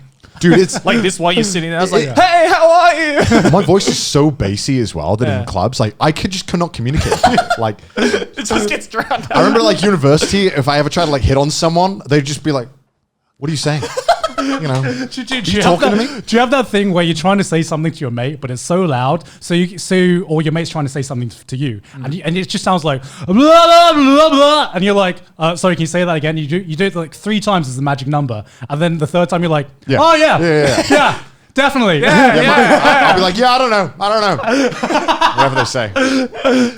And that's just the clubbing experience, I guess. I mean, we personally don't recommend clubs in Japan, but I mean, okay. If that's your shtick, that's your shtick. But we don't. I think we've made it clear that we don't really like clubbing anyway, so we're probably not going to enjoy clubbing in Japan. The reason I like izakayas is that it's the perfect social environment because I like talking to people. I like house parties. I like house parties a lot, and I've always. In university, if there was a choice between going clubbing and going to a house party, I'm like 100% of the time, I'm choosing the house party because I like talking to people. And I feel like the izakaya vibe is just that perfect vibe that just like allows you to talk to your mates. There's also that element of a house party. It's like, are they going to fuck up their own house? If so, I want to be there to watch this. What's like the craziest house party you guys have been to? Okay. Oh, God. I've got like 2, and they were both in university because of course they were. Yeah, of course they were. Do you have one? I mean, I can only really think of like. I have one. If you want me to go first, there's a lot of like poop stories, but I'm like more poop. Yeah. No! Oh, this is where the poop stories are coming out. All of my poop stories come from house parties. Yeah. What? What? Like, okay, so in Australia, oh my God, now that I think about it, this was fucking disgusting, but... Oh, no. Oh, no. But do you know what a shoey is? That's where you do the beer out of the shoe, yeah, right? So it's this thing that's very horrible. typical in Australia because there's nothing else to Why fucking is this do. typical in Australia? Typical house party The shit you do local in cuisine. Australia. Yeah. The local cuisine, the shoey. But essentially what it is it's kind of like shotgunning in America, right? Where shotgunning is like, if someone's holding a can of beer, they're like, oh, shotgun it. So you poke a hole on the side and then you kind of drink it, the whole thing like this. Shoey is that, but way grosser. You say, hey, do a shoey. And then you go around. The tradition is you go around and find whoever has the dirtiest fucking shoe. Oh. It's not just any shoe. It's whoever has the dirty shoe. It's either you do your own shoe or you pick whoever's the dirtiest shoe. This is already starting horribly. And then you grab their shoe, you pour the can of beer into their shoe, and then you drink the beer from their shoe. And that's disgusting. That's and I mean, it's not that exciting of a story, but my friend did a shoey once, and he got his friend's shoe, and he didn't realize until after he finished the shoey that he had stepped on his dog's shit. So he had like a firm grasp. He had a firm grasp of it, and he finished it, and he's like, he flipped it over and he just saw like shit just smeared on the shoe. Disgusting. And like normal people will be like, oh, what the fuck? But because he was already so hammered, he's just like, yeah. And everyone was like, yeah. It's fucking nasty. That's the only thing really. And then other than that, it's just like a lot of like vomit stories, the usual that you hear at house parties. But I mean, that was probably the grossest. God, but also the most hilarious. Oh my God. What about you, Uconn? What's the I mean, I've been to like a few crazy house parties. I think most of the crazy house parties I've been to has been in Brighton. Yeah. So that's for like my hometown. There are some parties that are just like, kind of like, that scene from American Pie where you see that scene, you're like, there's no way that exists in real life. There's no way this crazy shit's happening. Yeah. But yeah, I've been to a few parties where it was actually that crazy. So I remember one time where there was this party who we'd heard from a friend who heard from another friend who heard from another friend. No, that kind of thing. That sounds like a beating to a horror story. That there was a party happening in the middle of this field. Yeah. And I'm just like, there's no fucking way this is true. So we had to drive into the middle of fucking nowhere, and I was like, this is a scam. We're gonna drive there, and there's just gonna be like. It's just gonna be like a drug dealer den, or this is gonna be like we're gonna get fucking murdered. Yeah. And so we drive to the middle of this field, and this, keep in mind, this is all pitch black because it's like the middle of the countryside where we were driving to. So we couldn't see shit. And then we go there, and it was basically like a festival. Somehow they had managed to, because this guy who had owned the farm, right, had just told a few of his mates that he was going to have a party. Right. And then mates started telling mates, and then... that's always the worst. Yeah, I don't know how it spread so wide, right? Jesus. But I feel like it's because no one else was having a party that weekend, and people were just really wanted to go somewhere. For a party here, lads. I need to do a party. And yeah, somehow there was a fucking festival, and then things started getting weird. They started setting things on fire, right? So they went into his house, right? And then they took out this sofa, and somebody thought it would be a fun idea to just start burning stuff. So it started off. Why is there always one person who wants to burn? I don't know. There's always one fucking pyromaniac, right? And so first it starts with a chair. So they get a chair out. Right. And I'm like, okay, let's set this on fire. And it's like fucking caveman mode activates. Like whenever you start a fire, for some reason, like you see fire, and then you're like, oh, fire, and then like you start fucking dancing around it, like, oh, fire. It's I don't know why. Whenever there's a fire in like a house party and there's alcohol involved, you just forget. The lizard brain just takes over, and you just like circle it and just watch it. Yeah. And then so they burn the chair down, and they were like, what can we do next? What can we do next? No. Next, let's get a table. So out of nowhere, just take this guy's whole fucking IKEA collection. Like Jesus Christ. So then they take a table, they set that on fire. Then as that's on fire, a fucking sofa appears out of nowhere, and then they fucking just chuck the sofa in. Oh my God. And then we were just like. At the back of my mind, I'm thinking, man, the host must feel so fucking shit. Like, I don't know where he is. He's probably plastered out his mind. All my furniture is getting burned. And then as the sofa is on fire, we actually see the host just walk out, and he just looks at his sofa and like his fucking IKEA furniture collection that's on fire, and just goes, yeah! What if all along he planned this out, right? Because in the UK, if you want to get rid of stuff like that, you got to pay a lot. Yeah. So maybe this was all a ploy just so he could get new sofas and chairs and not pay to remove his old ones. Yeah. There's always also that big one brain. guy in any kind of situation like that where something's put on fire where they're like holding an alcoholic beverage and they're like, I wonder what happens if I pour it on. It's like, this will probably put it out, right? It just makes the flame bigger. It's like, oh, I wasn't expecting that. Okay. Every time. Every fucking time. Animals. Yeah, fucking caveman. There was so you know how I said I lived in like a student village? Yeah. It was like it was basically a whole area that was just houses, and they had also two really big like apartment blocks, and they were disgusting. They were like the cheapest apartment blocks you can imagine. And one time this doesn't exist anymore, this place. They tore it all down. So yeah, Swansea Student Village, RIP. They said like, oh yeah, there's going to be a party at one of the apartment buildings. They didn't say which floor or anything. So I thought that was kind of weird. Yeah. And then we turn up, and like half of this apartment building, there's like bin bags on all the windows and stuff. Right. And then you start going into this building, and it's like been turned into like the set of The Raid. Like there's just shit everywhere. Like there's mattresses on the floor and shit, like all over the place. And some of the rooms are open and have like nothing left in them. And I'm like, what the fuck? And meanwhile, everyone is like drunk as fuck. There's like people doing drugs in certain places. Yeah. People in the kitchen. There's always that one guy who's in the kitchen making food for some reason at all these parties. Like this building is literally like falling apart, and one guy's still in there. I want a pizza pocket. Yeah. Anyone want any beans? Any beans for anyone? It was just weird, and it was like. The further up you went, the like more mess it was. And I remember going to one floor, and there was just like beds all over it and people lying down. And I'm like, what the fuck is going on here? Right. That was just weird. And then I just didn't enjoy it because I'm like, what is this? Wait. So what was was it like an orgy floor or like what? I didn't. How did you get invited to this party? It was one of those things where everyone everyone knew it was happening in the village apparently. Yeah. So we all just turned up. In the village. Word around the village is that this building. And I was like, why did you put I remember I asked one of the guys like, why they put bin bags on the windows? And they were like, oh, so they can't see what's going on inside. And I'm like, who? Who can't see? Because I think putting blacking out all the windows is suspicious. Just giving it away, right? Yeah, that's what I thought. And also a bunch of people migrating towards this one thing. They completely fucked it though. I don't know what happened to it or how this was even possible. I'm sure one of my universities. I mean, the fact that it's gone now is what we're telling you, right? True. And then there was another party which is really weird, and it was a house party, like just a normal house, and it had a bouncer. Which I thought was really weird when I went in. At a house party. And I went in. It was fucking loaded. Right. So it was a 3-story house, not that big, but I thought, wow, this is fucking weird. There's a bouncer and he had a list. And I said my name, he's like, you're on the list. And I'm like, when did I get put on the list?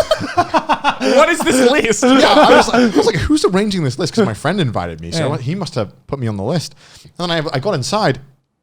The first floor just is like a big living room, just has one small couch in the corner and like 100 people just standing around this like very average looking laminated like wood floor. Just people just standing around. I'm like, what the fuck?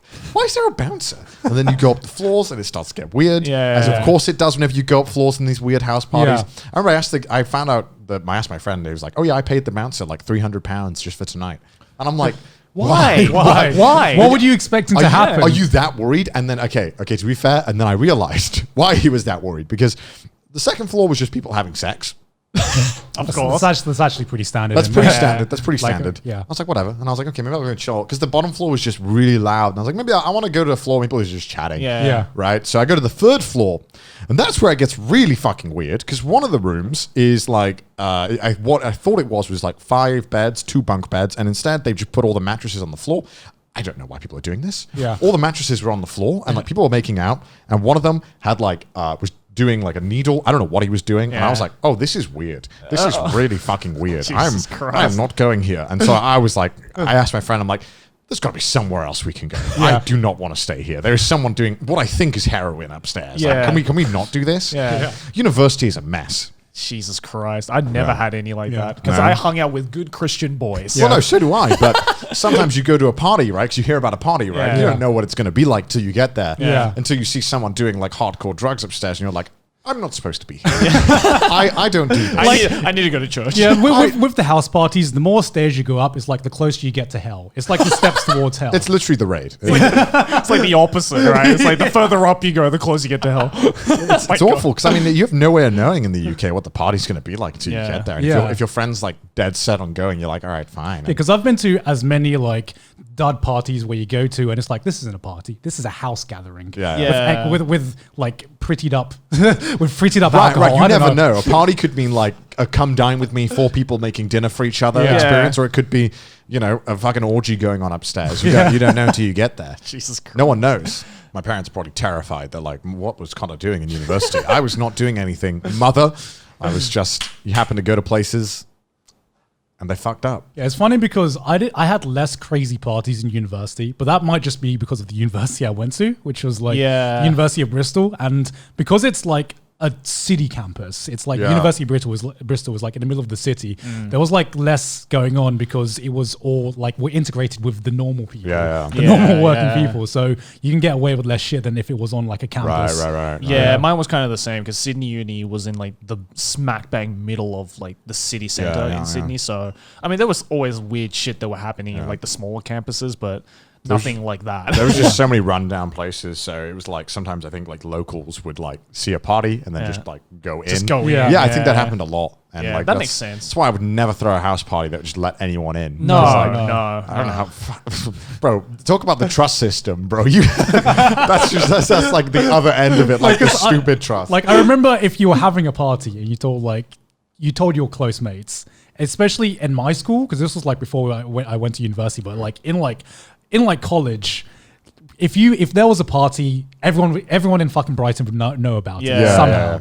Word would get out, and I would not throw a party, especially on a day like New Year's Eve where everyone's searching for a party. Yeah, no People way. just rock up. I mean, that's kind of why I just kind of don't go to like open invite house parties anymore, because like after seeing that, I'm like, that's just too much.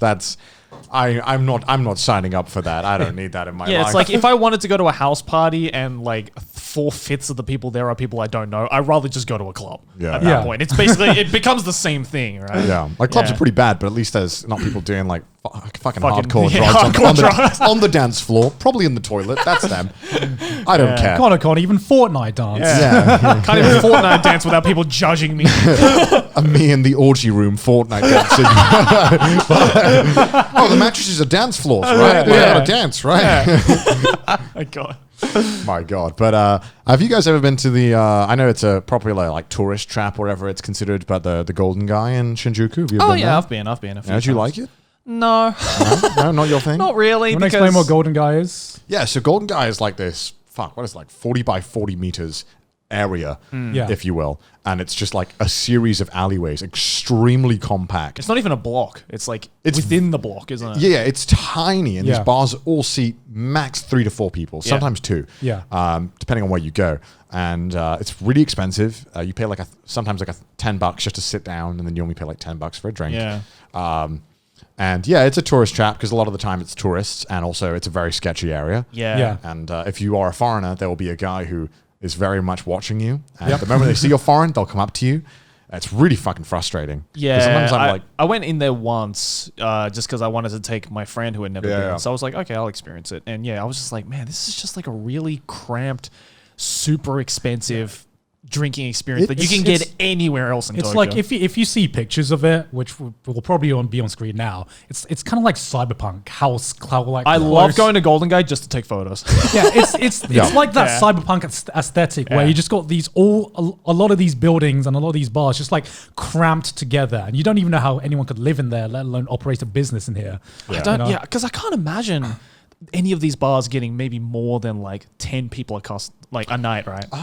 it depends. There's one or two of the bars that are decently big, but most of them are, like very I mean, there's small. like a few big ones like outside of Golden Guy, like right before you enter it, or Yeah. like near the entrance. But like once you actually go into Golden Guy, it's like, how do any of these places stay open? I think you go to Golden Guy to meet other people. Like, you Right. don't go there with your. Well, you can go there with your mates. But you can also meet other people anywhere else in Tokyo. but there's this kind of vibe to it that's like, because it's so small, Right. like you immediately have to talk to anyone who's next to you. Yeah. Like you don't really have a choice. Like in Yeah. the rest of Tokyo, you kind of go out your way and be like, hi, you want to know about my cult, right? Like you got to like really, you got to, pray. Let's yeah, pray. yeah. You got to seem like a little weird, right? Because you Yeah. have, but in this bar, you sit down, you're immediately next to someone and you just start trying to communicate. And the one time I went was because we were staying right next to it, funny enough. And I think it was one night where, it's my second to last night in Japan, my first time visiting. I think Joey like gone and Alan didn't want to hang out. And I was like, well, I want to do something. So I Googled, I'm like, where can I go? And then this was the only place that came up. And I was like, all right, fine. I'd never heard of it before. I didn't know it was a tourist trap. Right, Or anything. yeah, So I just went there. And it was really fun. I mean, met a ton of people and then eventually made friends with these like Japanese people who took me to some of like the Japanese only bars. Yeah. And that was really fun because then they were all talking to me, asking what my favorite anime was. Knowing the Japanese titles came in very handy that day. Oh yeah, of course, Yeah. of course. Yeah, it's just a lot of fun. I mean, when it works and you go out and you meet people and they're actually cool and it's fun, it's like the best thing ever. I feel like you got quite a lucky experience though, especially in Golden Guy. I think so. Yeah, I've heard a lot of like horror stories about a Golden Guy. lot. I think a lot. You could easily go there and just have not meet anyone worst cool time. and Yeah. be Yeah. bored, spend a lot of money. Because I've been to like quite a few like smaller bars and establishments that are outside, like just outside of Yeah. Golden Guy. There's this really fucking cool gaming bar that Chris Broad took me to. Yeah. Like literally across the road from Golden Guy. Yeah. One Up or Zero. I think it's called One Up, yeah. One Up. I've been there. Yeah. Yeah. And it's tiny. Like there's just one bar. It can only maybe seat like 6 people. Yeah. But like it's like a proper gaming bar. We're not talking about the one that you guys took me to in the UK, right? It's like a legit like gaming Yeah. bar, and that one was really fucking cool and way cheaper than Golden Guy. But the problem is that those kinds of places don't come up in Google searches, right? It's almost always like, where do you drink in Shinjuku? Golden Guy always comes to the top. I noticed there's like a lot of bars in Japan that are fucking tiny, and you go in there, and it's like I really like the vibe because it's like a really intimate vibe because it can only fit like 5 to 6 people, and there's only like one bar, and you sit at the counter. But I do like that vibe, and I don't know how they stay in business because there are so many in Japan, And they're You so know? hidden away. Yeah, they're so hidden. Like the cigar bar we went to in Ikebukuro, right? Oh, It was yes. like, how the fuck would anyone be Yeah. like, yes, let me go into this tiny building, go all the way up to the 6th floor, and there it is right there. It's like, how would you know that that's there? yeah. Right? It's like it could be just someone's apartment for all we know. It probably Yeah, is someone's it probably apartment is. that they just remodeled. That's kind of like the size we're talking about. Yeah. Like an apartment in Tokyo. Just Yeah, like a one-room apartment in Yeah, Tokyo, yeah. yeah. Well, you took me to that bar that was like, it was like an apartment, someone's apartment in an apartment building that had been converted into a ping pong Oh bar. yeah. What? Yeah. And I was like, what the fuck is this? And they, Yeah, so they served food and everything. It was fucking weird. So that Sydney actually discovered that because she read a manga that was based on, or Yeah. like a manga that had that bar in it, and she googled, and that bar actually existed. So it's this ping pong bar that has like this massive ping pong table in the middle. it was like going into someone's living room. It was But, so like, weird. To get there, like we had to go down the dodgiest alleyway, right? It was Right. literally this handwritten sign that says ping pong bar. Go down this alleyway. And so we go down this alleyway. It's like a dirty, It's like some dirty shit from alleyway. PT. Yeah, Right. Like there could be someone doing heroin around the corner. You had no fucking clue. So we go in there, and then we had to go up these stairs, and it was just like the stone stairs that someone's probably pissed on. That kind of vibe. Yeah. And so we go up, and then it's just someone's apartment. It's just literally someone's apartment. But then they open the door, and it's like they've properly remodeled it into a bar. And I'm thinking, man, how would anyone fucking discover this? Because this is just hidden away down 2 fucking dodgy alleys that I would not go down. That's what I'm for any saying. other It's like reason. there are so many where I'm just like, you wouldn't, if you didn't have a curious mind and you weren't afraid that you might possibly get stabbed down this alleyway. Yeah. There are so many places where it's just like you'd never be able to see it. I mean, that's at why, all. yeah, that's why I think Shinjuku's good, especially if you're a foreigner, because you can. I think a lot of people in Shinjuku are like wanting to meet foreigners and stuff like that, or Shibuya. So if you stay to those two places, yeah, they're super touristy and everyone knows about them. Yeah. But I think a lot of places outside of that, you probably won't find people who are super eager to talk to foreigners. Maybe It depends. Ikebukuro. Maybe to an extent. Ikebukuro, yeah. But that's as far as you'll probably go, right? Yeah. I mean, in Shinjuku, you'll definitely find people who want to speak to you if you're a foreigner. Oh yeah. And then and like sometimes you go to a bar and like the people serving you have to speak to you as well. Yeah, that's fun. Yeah, I like that experience. Like the one place we went to that started playing all of our YouTube videos. So there was this bar that we went to, right? There was this bar that we went to, like a really small intimate bar, and I can't remember who brought up the conversation, but I remember they found out that Sydney was a YouTuber because Sydney was there as well. Right. And she makes the stupid mistake of telling her YouTube channel. Oh my god. So this bar has like about 3 TVs in it, right? And so as soon as the bar lady hears her YouTube channel, she just like Chromecasts Sydney's videos. Sydney's video all over the bar where like other people are also drinking there on this bar. So we're just there watching Sydney's YouTube channel. And she's just like dying inside. That's a fucking nightmare, isn't it? That's the one thing you shouldn't do if you have a YouTuber friend is play their videos in front of them. Oh yeah, exactly. What is it about that? I've never understood It's that. just hearing your own voice or you being not like being silly, right? It hurts. Yeah. But it's just like don't know. it's like you're okay with you. It's such a weird dilemma because my cousin asked me that same question, which is like, okay, so you're all fine with me watching your videos as long as you're not there. But the moment you're there, you don't want me watching the video. Like, how does that make sense? I'm just like, I don't know. I just don't like it.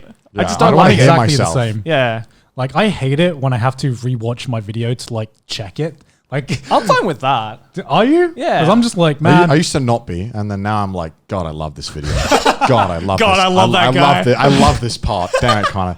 Damn, that was a funny joke, Connor. I'm proud of you. Yeah, I don't mind rewatching back on my video that I'm editing, for example, if I'm the only one in the room. But if someone's standing behind me, like micromanaging me and watching, I'll be like, please leave. I don't want you watching this right now. You can go watch it after it's uploaded when I'm not there. Yeah. I don't get it. It's weird.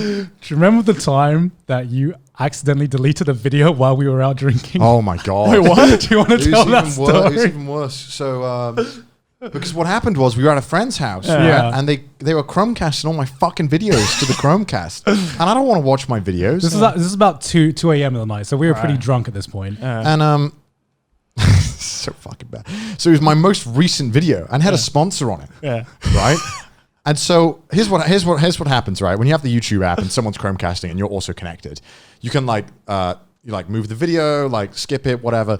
And it said like, oh, like I could click on the playlist of the queued videos, and it said I clicked it and my video was on. And I was like, I want to turn this off, so I click it and there was no off button. There was only delete video, and I was like, well, delete video from the Chromecast queue, right? So I deleted the video on the spot. Bear in mind, I haven't been paid for the sponsor yet, and it got paid like, and I just uploaded it like 2 days ago. Yeah. And then I realized like 10 minutes later, I'm like, I look on my channel, I'm like, where's the video going? wait, did I delete the video? And then I was just sitting there for like all night, sobering up, just thinking like, I deleted the fucking video. What am I going to do? Maybe they won't notice that I deleted the video. And then on the taxi back with Gon, I was like, Gon, I think I fucked up. And what do? I deleted the sponsor video. I don't know how do I play this Wait, is off? this recently? No, No, this was like 2 years ago. this was back in England. Oh, okay. Yeah, so like ages ago. Yeah. And Yeah, I remember Connor telling me, it's like, yeah, I think I deleted a video. I'm like, oh, I mean, that's not that bad, right? Just re-upload it. And he's like, no, I mean, it's a sponsored video and I haven't been paid for it yet. And do you think the sponsors will notice? I'm just like, okay. That's a pickle that you're in. Bit of a pickle. and then like I can't remember which sponsor it was. I'm pretty sure they probably shouldn't tell anyway because they don't want to know which one. They emailed me like 2 days after. They were like, "Hey, where's the video, Con?" where's it gone? And luckily, I'd just been dealing with a ton of like copyright issues. Yeah. And so I emailed them back and being like, oh gosh darn it, that YouTube copyright doing its magic again. They've blocked the video worldwide as I'm like retyping all the things. I'm like, I'm pretty sure I can fix it by tomorrow at 8 a.m. Yeah. And so I uploaded it and they're like, great work, Connor. It's back up. And I'm like, thank you, man. I'm so glad I fixed it. Wow, you gigabrained that. And I was like, oh my God.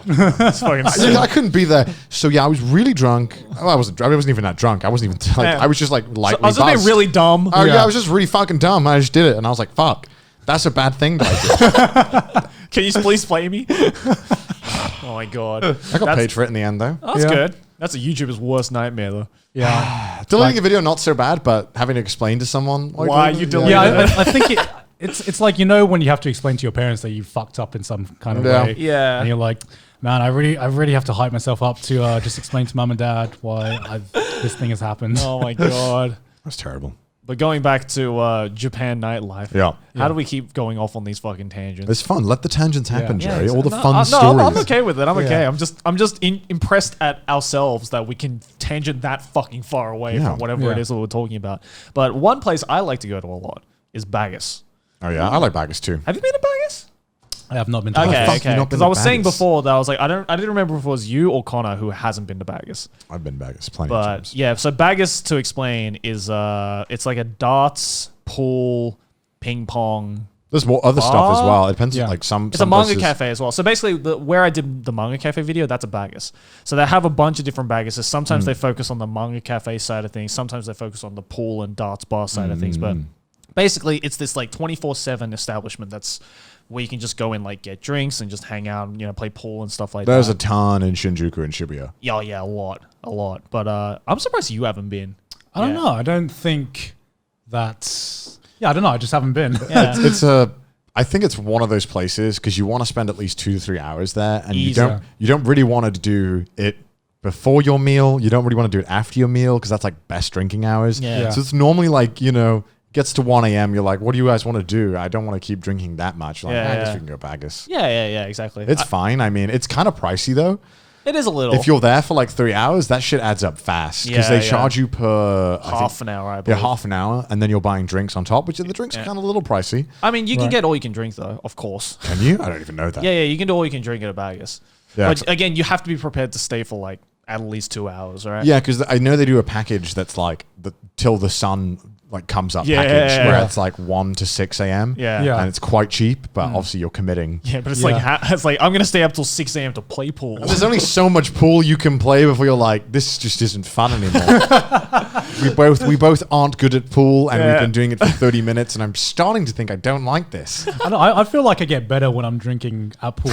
Yeah, I don't No, know. that's the alcohol making you think you're better. Like, It's not that you're getting better. Your opponent, which was just as drunk as you, is getting worse. So for some, I think I just doubt myself too much. When I'm like playing pool sober, but I think when I'm like about 2 pints in, I just like start hitting shots. I'm like, for some reason, it just goes in, and then I have 4 drinks, and then I start getting worse again. I don't know. Like I feel Fair like it there's a is. sweet spot where I'm like slightly tipsy, and I'm like a fucking god at pool. I'm like that with bowling. I like their darts because it's not a dartboard. It's like an arcade machine with a dartboard. It's like like an electric And, dartboard. and some of them are so fucking overkill. What they are. Like there was one where it was like you could play a whole RPG in darts. Yeah, that's right. I remember And that. I was like, what the fuck is this? And it was like your dart would do X amount of damage to the yeah. And it's so hard with a straight face. Like if you're on a date or something, being like, hey, do you wanna play the RPG dart? That sounds amazing. It's pretty great for the first time, but then some of the levels were so bullshit. You had to get like You needed to be like a fucking yeah, you had to get god. like triple 20s, like Yeah. every single one. I'm like, this is Yeah. bullshit. Medusa should die way easier than this. Come on. Yeah, but like it's those little touches, right, that I think add to the whole like bag. It is a lot more fun that you don't have to count in the Yeah. darts because the Yeah. machine just does it for you. Exactly. And it does make it a Because lot. I've been to like a lot of old-fashioned pubs in Australia where like Yeah. there is like a dartboard, But you get the it's, you real know, darts in those pubs. Oh, though. yeah. They have these like fucking But it's also flimsy like plastic darts. Yeah, but it's also like just as dangerous as well. when but I you're like love fucking the like, danger. Oh, I Yeah. got a fucking the sharp drunk metal danger object. is exciting, Joey. Nah, I'm good, man.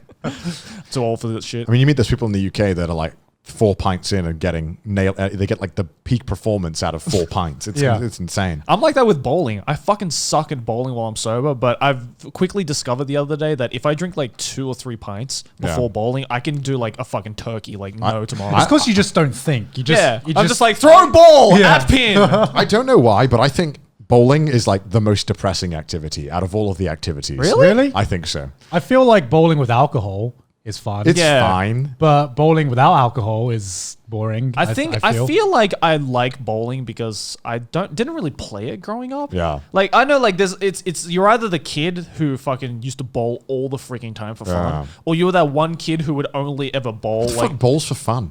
So a lot of people do in the UK apparently. Do they? Yeah. I don't know. A lot of my UK why do you think bowling's depressing? I don't know. There's an air to it they're always. It just doesn't hit different. Okay, so I went. Okay, this isn't an exclusive incident. A lot of the places are like this, but I'm just giving this for an example. I went to a place in California, right? Very nice area of California, and somehow in California, this place that was seemed very normal. There's just this one place. And somehow this bowling place was the only place that gave me mega redneck vibes. Right. And I went in there and it was very much just like that. But it seemed like there was just a bunch of people who, like, I don't know. Who were Have you been bowling in Japan though? No, I haven't. Well, then maybe it might change, right? Yo, unless there's like screens and shit's fucking like flat, like, you got to stir like a 10. Woo! Like a guy comes over, congratulates you. Unless that happens, no way. No. I mean, how can bowling be any fucking different in Japan to like other countries? I mean, there's no rednecks. Because to me, it just sounds like you said it was the air about it, right? Yeah. So, but then this whole other kind of like bowling places for some reason universally are like the most like semi-rundown places out of any of like the entertainment things. I don't know why. Right. Bowling's always like places always look the worst. I mean, but they always look the cheapest. You know what I mean? That. Does anyone understand what I mean? But the difference is that like a lot of bowling alleys in Japan are run by like round ones. Yeah. So they'll usually have like the first like usually with like a lot of big round ones, which is like a huge arcade chain if you don't know. But it's like the first like 3 floors are like the arcades and the rhythm games and whatnot, and then the next like 4 floors are all the bowling. To me, it's just like an activity to do when you're drinking. Yeah, I enjoy it, but I do think it's the worst activity out of the bunch. Why? There's plenty of time to talk to your mates. Yeah. You just throw a ball every few minutes, and you get to laugh at your mate being shit at bowling. Because either like everyone's too invested in the bowling, and then we're not talking, right?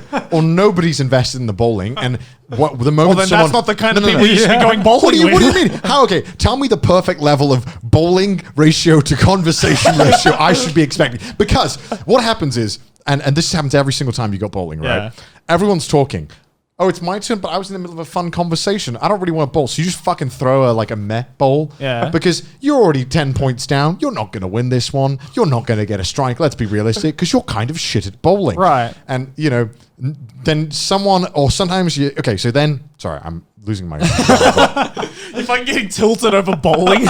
So then you go up, you miss out on the conversation, and it just feels like you're like speed dating, but the one person is not getting a date who keeps going out. Right. The rest I get that if you're only going bowling with your date, right? If there's only two people dates, bowling. not dates, just mates. This is mates. Okay, You're in a group, and then you leave the conversation, and then no one's really giving a shit about the bowling because they're having a conversation. Yeah, or it's that's vice why versa. it's just like a background activity. Yeah, You know what I exactly. mean? Then what's the point? Go like- do something else. well, Well, that's exactly the same as like darts. Yeah, that's and what I was stuff. about to say. It's exactly the same as like darts or pool. Nah, darts, you can keep talking while you're playing darts. You can with keep each other. talking while you bowl. No, you gotta Yeah. like, what are you gonna do? Follow him up to the ball? Oh, shit. What are you gonna do? Follow him up to the thing? Like, okay, keep going. How you doing? Right? Oh, nice bowl. Let's go back now. Let's go talk. Okay. Yeah, I do that sometimes. Fuck off. I would be like, fuck off, Joey. I'm trying to bowl here. Don't. Well, okay, that doesn't make sense because you're like, I don't give a shit about the bowling. I only care about the conversation, But when right? I'm bowling, I give a shit about the bowling. Right? And then when I'm talking, when it's someone else's turn, I give a shit about talking. You're the most difficult fucking bowler I've ever seen. I just feel like it's a dichotomy and it shouldn't exist, bowling. There's like so many activities I can think of that, No, they're easier. Pool. While you're doing the pool, you can talk. While you're doing darts, you can talk. Everything else you can do without like it's because it's talking. like a group activity. Because with pool Yeah. and darts, I feel like it's just like 2 people that's doing it at a time, yeah, right? but you can do it with like group, like pool. You can all sit around the table and enjoy. But there's this. only 2 people playing pool, right? Yeah, but okay, with bowling, You can do it like tag. because it's such a distance. One, too much walking for bowling. Can I just put that out there? Too much walking. From such a distance. You have to walk far enough away where you can't be in the car. Okay, this is going to sound so fucking dumb. All of this sounds dumb, I realize. But you have to walk far enough away where you are then leaving the conversation, right? But you don't have to leave the No, conversation. you are. You're gone, sorry. No, You're gone. You're out of it. if the conversation is like, how you're not going to be fucking far away for like 5 minutes. You're up there for like 3 seconds. That's enough to leave the conversation. I'll be honest, I've never thought this deeply about Yeah. bowling I before. think this deeply about everything in my life, except for music and story. So in your mind, are you thinking like this could be optimized? This Yeah. this situation Yeah. could be optimized. Yeah. This isn't speed running fun. You know, this is fun with extra steps. I don't know. There's too much gap between. No one needs that much run up when they're bowling, and if you do, something's wrong with you. Let's shorten the distance between where the seats are and where the alley starts. Well, then, but I mean, you're not gonna have a fucking 500-meter run up to bowl. Bro, I know some people who are like, I need the full length. Well, then I don't want to go bowling with people like that. That just sounds like a douche. You're taking this bowling shit way too seriously. I just think that bowling is not very optimized sport for friendship engagement.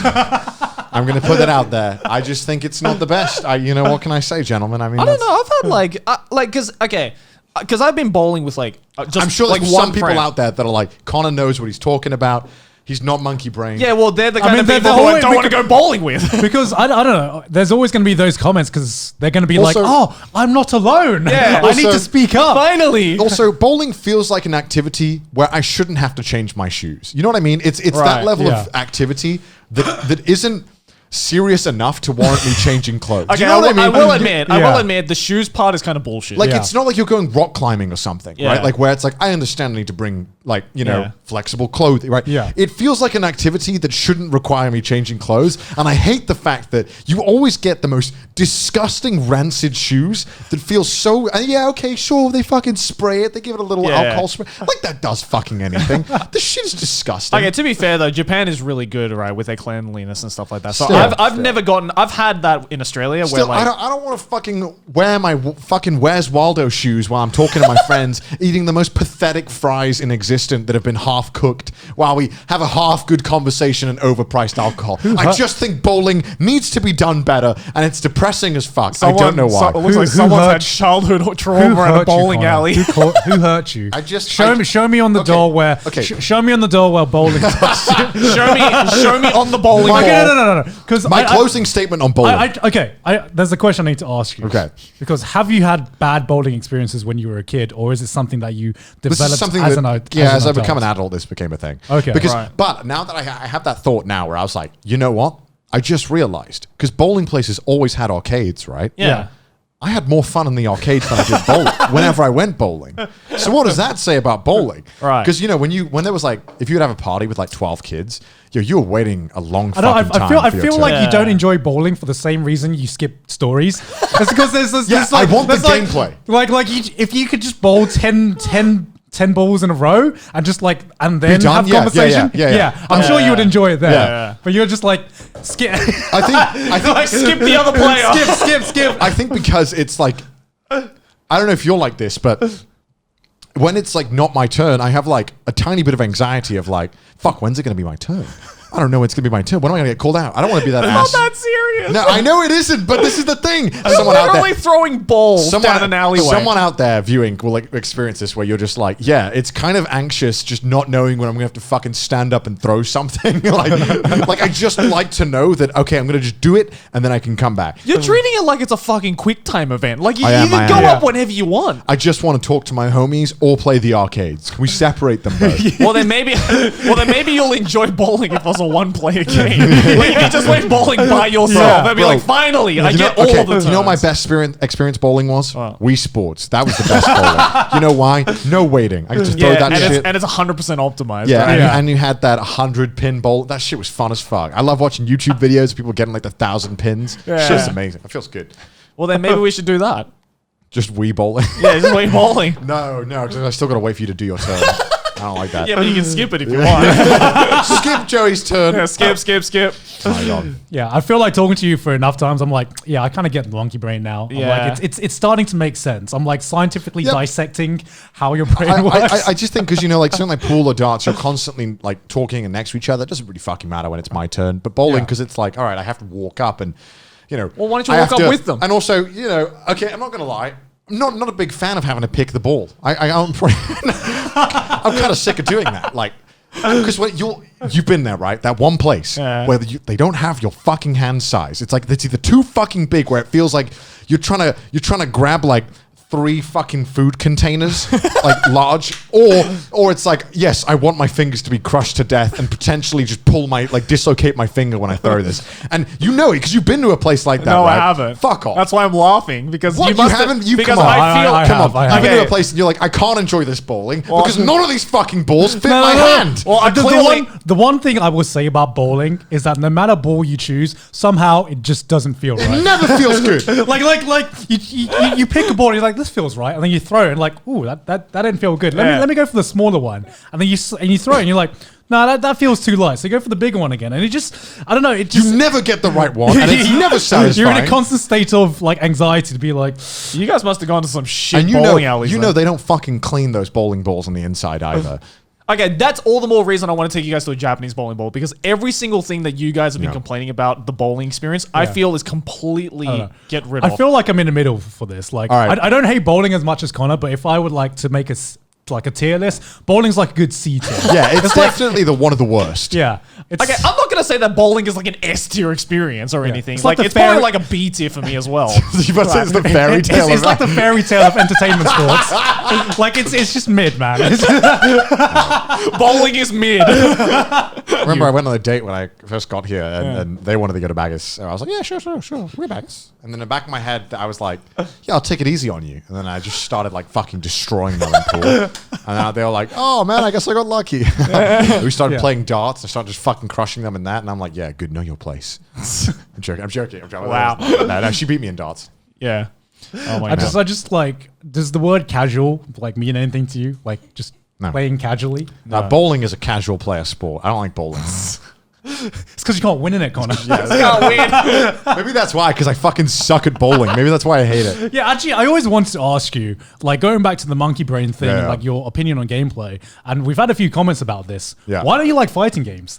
That is probably built for you. the game genre that would, like, in theory, appeal to you the most. Yeah, there's no story. It's probably like the one type of video game that I've just never enjoyed playing. Like, Why is that? I think because like the difficulty curve is insanely high, and I feel that like I don't want to sit there and have to research combos because sure, when I pull one off, I'm like, cool, that animation was fine, I guess. I just don't feel like I care enough about like to learn these combos. Whereas in a game like, I don't know, like a first person shooter, it's so intuitive that like, Because it's just one button. yeah, it's literally just point and click, right? And like, yeah, it is anyone can figure it out. Yeah. But it's that one simple mechanic that you keep mastering and you keep getting better and better. And so that's the kind of like, I've noticed that I really only enjoy games where it's a easy to learn, hard to master type of thing. And fighting game is just hard to learn, even harder to I master. feel fighting games are easy to learn. Hard No. to master. Smash maybe? Yeah, Smash I think Smash is the one. is, I really enjoy Smash. Smash is Yeah. fun because I feel that it's just, I don't know, it's not like fucking Tekken where I have to worry about like the frames and the frame spacing and stuff. I don't want to I do know. that I shit. mean, like people in Smash worry about that. Yeah. But Yeah, when you get to a high enough level, but Smash is a casual game. There, I said it. I'm kidding. Yeah, that's what Sakurai says. I'm just that's a triggered, take. That's a take. I just like fucking made like 1,000 people. I'm kidding. I love watching Smash competitive, but for me, it's a party game, right? Oh yeah, but that's the great thing about Smash, right? Is that like can be it's either. really Yeah. fun to watch as a party game, but it's also really fun processing. Yeah. because the thing that's really hard about fighting games is that it's hardly ever a party game, right? Yeah. Because whenever you are at a party and people are playing fighting games, there's always that guy or two guys. You know who you are. You see people put on like Smash or Tekken, and you're like, Because they never leave that fucking couch at night. They will never leave it. If they need to piss, they're not going. They won't. Yeah. They'll wait till they get home. Fighting games don't wait. like this is what they've trained like their entire life for. Yeah. They're like, okay, let me smash the noobs. Let me smash all the people at this party, and then they need to find other people like them to like continue on this path that they've put themselves on. It's the same people who rock up to an anime convention just with their like the gamepad, and they're like, I know where I'm spending this next 3 days. There's no question about where I'm spending these 3 days. Point me to the room with the Wii U's. Yeah. Because I feel like with fighting games, I've enjoy watching fighting games more than I enjoy playing them. Yeah, because you get to a point where you're just smashing buttons and you're like, I kind of get it. And then you go online or something and then you just get destroyed. Yeah. There is like the difficulty curve, as you said, is just casual. But the difference between a beginner and a casual is like so fucking massive. Oh, it's huge. You know, because you go from button mashing to having to learn like basic theory of fighting games or basic combos, and the difference between And that like counting frames and yeah, shit. and like the Stuff like- difference, yeah, stuff the like that I've difference no between interest a in. beginner and a casual is so fucking like Okay, Yeah. for example, large. right, like in a game of Overwatch, right, a pro can be killed by someone who is absolutely garbage at the game. Like it's very plausible that he could do that. Right. But in a fighting game, the fucking pro's never going to lose to Oh, a yeah, casual, yeah, right? Like yeah. it's not going to happen. And I think that element of like, all right, well, if I just play better most of the time, I'll always win, right? Which is like, It's because in fighting games, there's no element of chance. Yeah, In any yeah. way, like especially if you're at a pro level, because they just Yeah. know like That's- what's coming. and I think that's kind of fun, and that's the kind of stuff that really drives me into like overdrive of wanting to learn something. Is that Right. Yeah. like I had a chance at beating that guy, and I could have Yeah. done it if I Yeah. just keep practicing. I'll easily get it, Right. and then I keep going. And that's how I got into League. So then maybe if you just gave that a go with like Street Fighter or like Mortal Kombat. Maybe. I reckon if you learn one fighting game, you'll be. I reckon that I'd be guy hooked. again. Yeah, I reckon I would be hooked. Yeah. Which is why I don't want to, because I'm already trying to learn like Japanese. Last thing I need is something else taking over my fucking life. Fair enough. Fair. It's like fighting games. People I know who like fighting games, super chill, but their life is fighting games. Like Yeah. they don't talk about anything else. Like Yeah, they're yeah. like, Yeah. oh, you had a nice day? Oh, that's cool. I had a nice day learning the smash combos. Like it's like what? Like they'll bring it up when it's not even in the conversation. Yeah, like, yeah. like, yeah, I love Leonardo DiCaprio, but by the time Yeah. sorry, fuck it. My mouth. That's what it sounds like sometimes. It's just garble. It's like Leonardo DiCaprio somehow turned it into Smash. It's like, what Yeah. the fuck? I'd smash him the way I'd smash my combos in Super Smash Bros. It's like, what? What? Stop. I will say, like from the outside looking in, the fighting game community looks like one of the funnest communities to be in. I love the trash talking. The trash Yeah, talking the is trash so talking. good, and it looks so yeah, fun. like in League of Legends, they banned that shit. And I'm like, dude, I love trash. I love trash talking in video games. I think it's so fun. Man, Maybe it's because like the trash talking in like some of those communities just go a little bit too far. maybe. I mean, League of Legends is not trash feel- talk. It's like, I'm going Yeah. to kill you and your family. Yeah, it's like a legit threat sometimes. But I reserve the right to just type to someone, "You're bad." Like I think that's come on.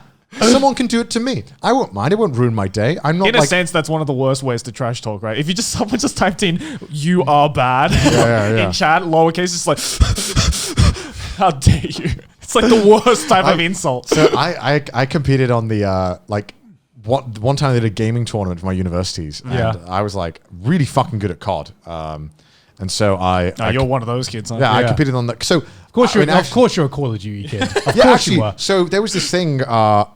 Oh my! I may as well just go on this whole tangent then. Now, if you guys are fine with Yeah, that, go for it. I used to when I was like 15. I won a fuck ton of COD tournaments because Modern Warfare 3. I don't know if you ever played. Did you ever play Modern Warfare? A little bit. I stopped at Modern Warfare 2. Okay, so Modern Warfare 3 had this thing where you could pay like $40 a year or whatever for like the pass for all the maps, and then you could Yeah. also go on this website that they had, and they had like tournaments. And I entered one, and they would have a prize for like, okay, first 10 people get shot glasses of Call of Duty, which is like lame as Right. fuck to anyone who's Yeah. over the age Yeah, of 18. yeah, But yeah. 15-year-old me was like, whoa. I can pour my G Fuel into that. Whoa. Like, you mean I can get something for playing COD? So I went to my mate's house because I know that my parents would never let me pull an all-nighter. Because bear in Yeah. mind, these Yeah. tournaments were essentially what they were was stat tracking. So it would be 24 hours tournament Oh wow! Right. of where you would just, it would be like most kills in team deathmatch. Yeah. So you would just go into a normal team deathmatch and just play. And then it would count how many kills you had in team deathmatch before and how many you had at the So it's basically just like hooking at the highest score. yeah, right. So basically, it was like you just fucking keep playing. Yeah. And I shit you not, I played fucking like capture the flag for like 20 hours straight, doing this to win That these sounds shot like hell, to win man. these shot glasses.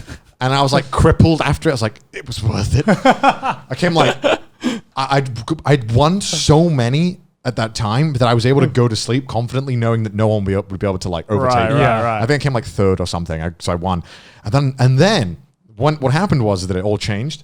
They changed it so that it was 3 hours now. Way more manageable. Yeah, Right, So right, I was right. like, sweet, I can enter all of them. And they were like most flags defended and captured. That weird shit. Yeah. Yeah. So sometimes I would be sitting at my base just waiting for someone to take my flag, kill them, get it back, and then just go back and camp. And I would do this shit. I won like 15 tournaments or something in the end. I won. So my room was full of shot glass. Tell you what though, What was the best prize you got?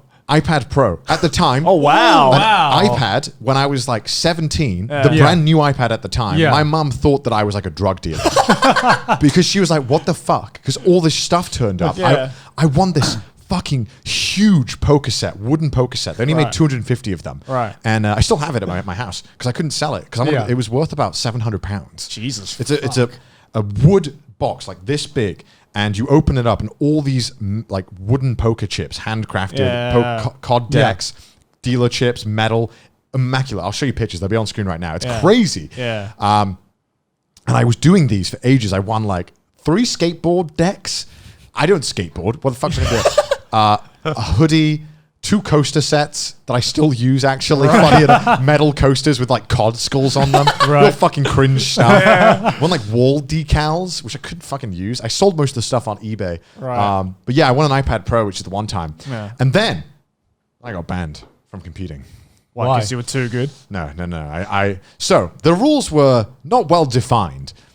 Okay. And I was, I don't know how do I describe it? Sneaky motherfucker. You bent the rules to Listen, your if I advantage. saw an opportunity to win an iPad Pro, I'm going to take the opportunity to win an iPad Pro because Yeah. it seemed all legit. Yeah. Right? So about halfway through these tournaments, I realized, okay, I'm trying really hard to win these, but I think I can also do it a lot easier. Yeah. So basically what I would do is I'd won a bunch of these tournaments, and I used that like notoriety from those tournaments to like recruit people to come. Okay, so because it would do is track your stats. Right, So right. everyone else on your team didn't matter. So if you had a team that was coordinated into making sure that you were the one getting everything, right? So you basically smurfed. So what I did was I got like these like 5 Swedish players, and for some reason the Swedish and Norwegian dudes were always fucking amazing at COD. Yeah. They were way too good, and I promised them if they helped me win all these tournaments, I would join their clan. I was like negotiating online with them. I'd be like, I would shout you out. I will join. Bear in mind, I wasn't worth anything, but to them they were like, "Yo, he's winning all these tournaments. We got to get this guy in." So, did you ever know the game mode like kill confirmed? No. Basically, a game mode where you killed someone and they would drop a tag and you'd have to collect it. Yeah. So there was one tournament that was like, whoever gets the most kill confirms in 3 hours won. Yeah. So what I did was I told these guys, I was like, "Hey, kill these dudes and put a marker on the map of where you dropped it and don't collect it." And I just ran around collecting them all. I didn't kill anyone. And I should have not done that, because what ended up happening was like first place was like 1,200, second place 400, and it raised like a lot of alarm bells. And people were like, "That doesn't seem fair." So I got away with it for like two or three tournaments before people started really complaining. Yeah. And people were like, "This isn't fair. He's winning everything because of this." Yeah. But then the thing was, people started doing it. Right. So then it was a matter of everyone was fucking cheating each other. Yeah. Right? So, and because there was some real fucking big boy prizes. Yeah. There was a Jeep, one of them. Jesus. Which Whoa. I was like 10 points off winning a fucking Jeep at the age of 16. Bear in mind, I was winning all these prizes under my dad's name. Yeah. Because Yeah. they wouldn't ship it to you if you were. They also made me Underage. fill out. Underage, They yeah. also made me fill out tax forms, Yeah. which I couldn't even legally fill out. Which I just, What did you tell your dad that you were like filling out? I was like, "Dad, I have won a bunch of stuff, and it's gonna turn up to the house in a UPS van, about 20 items. I need you to pretend that you won them, Dad." And they were very visibly like, "What?" Yeah. And then they were like, "Okay, I guess." Yeah. Yeah. And so the thing that got me banned, right, from these tournaments, Yeah. there was this one prize that was, you know, the movie Battleship with featuring Rihanna. Yeah. I know It's that. a horrible They were movie. promoting the movie Battleship. Yeah. One of the prizes was you could rent out a whole movie theater and take all your friends to get drinks, go snacks, watch Battleship. to go and watch Battleship. And I thought to myself, the amount of street cred I'll get from this is immeasurable. This is an outstanding move that no one will experience. So I was like, okay, bear in mind, I have to say, people might just call bullshit on this whole thing, but I was literally 8 hours a day addicted to COD. So straight up, like this is like Right. made Yeah. for me to do this. So what I had was, this was a team deathmatch tournament. I remember this so vividly.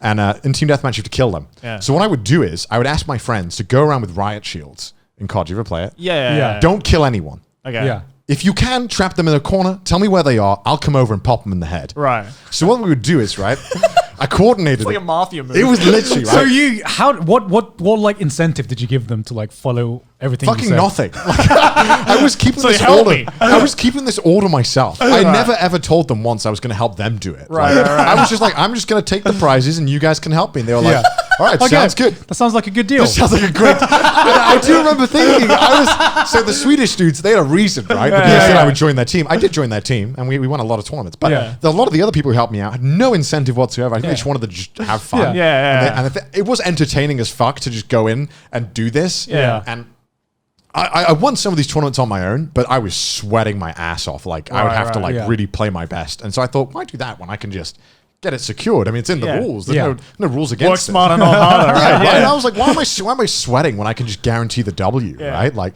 so I did that. And by that time, they'd implemented a feature where you could see like a heat map of what was happening. Right. And people were starting to see that it was like 75 kills to me, 0, 0, 0, 0 with my teammates. Right. And people were like, little sauce. That doesn't seem like a normal game of team deathmatch. He got a nuke. And so what happened was that they wanted to make an example out of me, and they were like, no more doing this. No one else is allowed to do this. We've banned this from happening. Right. And so they banned me from doing it. And I remember I spoke to the other, because there was like 4 of us who won all of these tournaments. Right. And the other 2 were like 30-year-old men who worked in like construction companies, and this is like all they would do in their spare time. And I felt bad for them, because I was like a 15-year-old kid being like, I'm going to take the money that you probably need. I don't need this shit. I'm going to take it. I love how they banned you, and then you kind of became you like V for Vendetta. It's like I wanted to make a statement, and I got banned for it. But it was worth it to get the W. To this day, I was like, for the 1 year after that, I was so fucking bitter, because I was like, it wasn't in their fucking rules. They just did it to make an example out of me. The website shut down 5 months after. Down with the Fuck government. the website failed 5 months after. I was like, yeah, fuck you. Wow. They emailed me like 2 years later being like, hey, could you fill out those tax forms we sent you? I'm like, and I just never did. So I'm like, what are you going to do? I live in a different country. What are you going to do? Sue me? They're gonna sue I was Dad. 15 at the So time. like, What how are you gonna legit do? was this website? It was the official Call of Duty website. It was okay. if you wanted to go and track your stats, you would have to go and do this, and you would just Okay. pay like 10 pounds extra Yeah. a year Yeah. to get access to the tournaments. Man, you're that guy who just tries to cheat every system in life. Oh, dude, yeah. If there's like Over-optimize cheat it- everything. Like, it's like if there's like loopholes or corners to be cut, I'll just always find them, because it's like that's. You work Why- smarter, right? Yeah. Why, like, why would I work harder when I can just do things easy, right? Yeah. Like, I mean, that's what I've That's been what doing. every criminal says. No. So I was not cheating. There was no rule against what I was doing, and they banned me because I was too good at their own game. I wasn't cheating. I was just bending the rules. Yeah, I was slightly. outsmarting. I was so right? I was sad. outsmarting the system. I'm so fucking sad because like Your Honor, I was outsmarting the system. the only thing the only two. Okay, to be fair, that iPad, I got mad mileage out of that iPad. That was worth yeah. it all. That iPad was worth can like imagine. like $2,000 at the Yeah, time. yeah, so that was I bet. amazing. And my mum was like, still like, even after, was like, you got an iPad. Yeah, you doing Yeah. drugs, Did son? you send dick pics to somebody, Connor? Is that how you got you the selling iPad? drugs on the side? Yeah. Are you That's winning, not- son? Are you winning? Oh, dude, that was such a fun time. That was like great. That was so fun. I my love God. doing that because I just won so much shit. I wish I won Yeah. the good stuff like the Jeeps. Yeah. No, dude, that would have been a mad flex if you want to I was, Jeep at just, I was just 16. busy watching anime at that Yeah, age, man. same. I was, yeah. I remember the Jeep I wasn't close to winning, but there was one time where they had quad bikes. Oh, Full sick. on quad right. bike. Worth Yeah. about like, 10 grand maybe? Yeah. I came fucking fourth and it was for the top 3 and I came fourth by draw. Oh, wow. So I'd drawn for it and I didn't get it because of that. I was so annoyed. I was like, Mum, I didn't get the quad bikes. I can't believe it. Would you even be able to use the quad bikes? I suppose in Wales, you In have, Wales, like, yeah, way there's more plenty of space. people to sell them to. Yeah, Like yeah. I think like 4 out of the 30 people in my class had quad bikes. Like everyone had quad bikes for some reason. Those were the guys who like came in the top 3. I see you got a quad. That's how they got it. That's how I got it. I mean, it was, yeah, man. I think it would have been problematic if I got that, though, because I'm not sure how much my dad could have bullshitted. Because I imagine there would have been a lot more forms involved when it came to a quad bike. yeah. Like, UPS isn't just dropping off a quad bike. Like, Like, insurance and everything, right? Yeah. Did he ever find out how you got those yeah, stuff? yeah, they knew. They were just like, the first few tournaments that I said I won, they didn't believe me. Yeah. Until because all of the stuff turned up at once, like these 20, because I'd won, I think, around 15 tournaments total. Right. And they all turned up at the same day, the prizes. And my mum was like in complete disbelief. She was like, you weren't lying? What is this? Wow. I wish I could get my mum onto a test. She probably has a better memory of it than me because I don't remember it very well. You are the epitome of I am winning, Dad. Like, I literally was that hyper competitive kid. When I found something I really liked, it was like I would get just insanely good at it. I wish I could have that, because I like, if I found something that I was, because in that sense you're very much like a perfectionist, right, with that kind of things. I'm not like that. I'm just like, if I'm good enough, then that's good enough for me. I can never be like that with stuff. But the problem is if I don't have that drive, I kind of don't care about anything. Yeah, because like so for me, it's so fleeting. For me, when it comes to gaming, I in every kind of like competitive game, I always have this like honeymoon period where you're just learning the game and it's just fun. Yeah. And then when you start playing ranked for like the first few months, I'm like, this is pretty fun. And then you get to that, you hit the wall. And that's for me when it stops getting fun. Yeah. That for me is when it starts becoming like a 9-to-5 grind. You know what I mean? This is like, I'm not even having fun grinding anymore. This feels like another job. I'm getting like angry for some reason over a fucking video game. I'm like, I get a flashback. When I was in my promos, I was one game away from being in master tier at TFT, and I'd only been playing it for like a month, and I was like, I'm going to be a fucking pro at TFT. I'm actually going to be a pro. And then I got demoted, and I just lost all interest in the game. And I was like, to get better, the amount of mind power I'd have to like exert would be like too much. I'm like, I can't do this. And you realize like to get 10% better would take like 8 hours a day of playing. It's like, I can't do it. It's not worth I can't do it. I'd rather be just like an average Joe at like a lot of different things rather than excel at like a couple of things. I think I'm the opposite. I think that's what I've been. I've been like really bad at a lot of things in my life. But the things that I do like, you're like, I get like really good because at. I get super into it. Like normally when I'm into something, I rarely think about anything else. Right. Like it's like I only want to do this one thing, and I'm gonna do it as much as possible until I'm bored of it. And then when I'm bored of it, I pretty much never come back to it. It's weird. just every episode, just like the monkey brain lore just gets like deeper and I know deeper. people are gonna. I know because people. I already see some comments who are like, Connor must be bullshitting. One or two of the stories, I've like messed up the details and had to like fucking elaborate, like go a bit extra. But I guarantee that the stories where I'm talking about chess and I see so many people on the subreddit being like, Connor's kind of gotta be experienced bullshitting. too much. they're like he's bullshitting. No one human can experience this much in his life, right? No. It's normally the stupidest stories where I, maybe enjoy the details a bit more to make it more entertaining. Yeah, of course. But the stories I'm talking about, like that kind of stuff, that legit happened. And, I mean, I don't know, because like I don't remember a lot of my life back at the time. Like I think there's just, I don't know if it's like, obviously not with you, but with Jujo, do you have like a blank period in your life where you just like don't remember much of anything that happened? All high school, but that's just because I was doing drugs. So if I'm to be frank with you, that's exactly why, right? Like, are you keeping that in? Do you want that in? I'm okay with that. I don't care. Because I remember, it's the truth. I don't remember anything. Okay, because there was the time when we were talking about how you were getting into anime. Yeah, and then I think you mentioned that there's a reason. Can't really say why. That I just stopped watching anime. Yeah. People were like, was he jacking off? Is that what he was like insinuating? Was he like selling his body for sex? Like, what was it? It's like, no, I was doing drugs. I'm just gonna put it out there. Not hard drugs. I just like to pinpoint that. Not hard drugs, but yeah, that's the thing, right? Like that's where I had that blank of just like I wasn't really doing anything with my life, and all I was really doing was like playing music or like playing games, but not to the extent that you were playing games. I was just like fucking on Newgrounds playing the bullshittest, like dumbest fucking Flash games that have ever existed. Yeah, I guess for me, like the only thing I've been super invested in is like my career now, which is like YouTube, and I do think of YouTube as a game. Yeah, I think it's totally a game. It's totally gamified. Yeah. That's probably why I've been able to like, I guess grow. I guess because like I don't know, like the way I see it is kind of like you have fucking optimized YouTube game though. I don't know. I feel. I think that there are many aspects that it shares with a game, right? Unfortunately, yeah of course. I mean, there's still a huge creative aspect of it, but I think there's ways to like iterate on yourself that are very game-like. Yeah, it's like you do. I feel like social media in general is a game. Yeah. Like you look at something like Twitter, where I remember I watched this series by this guy called Charlie Brooker, who made a series called like the top most influential video games of all time, and he put number one was Twitter.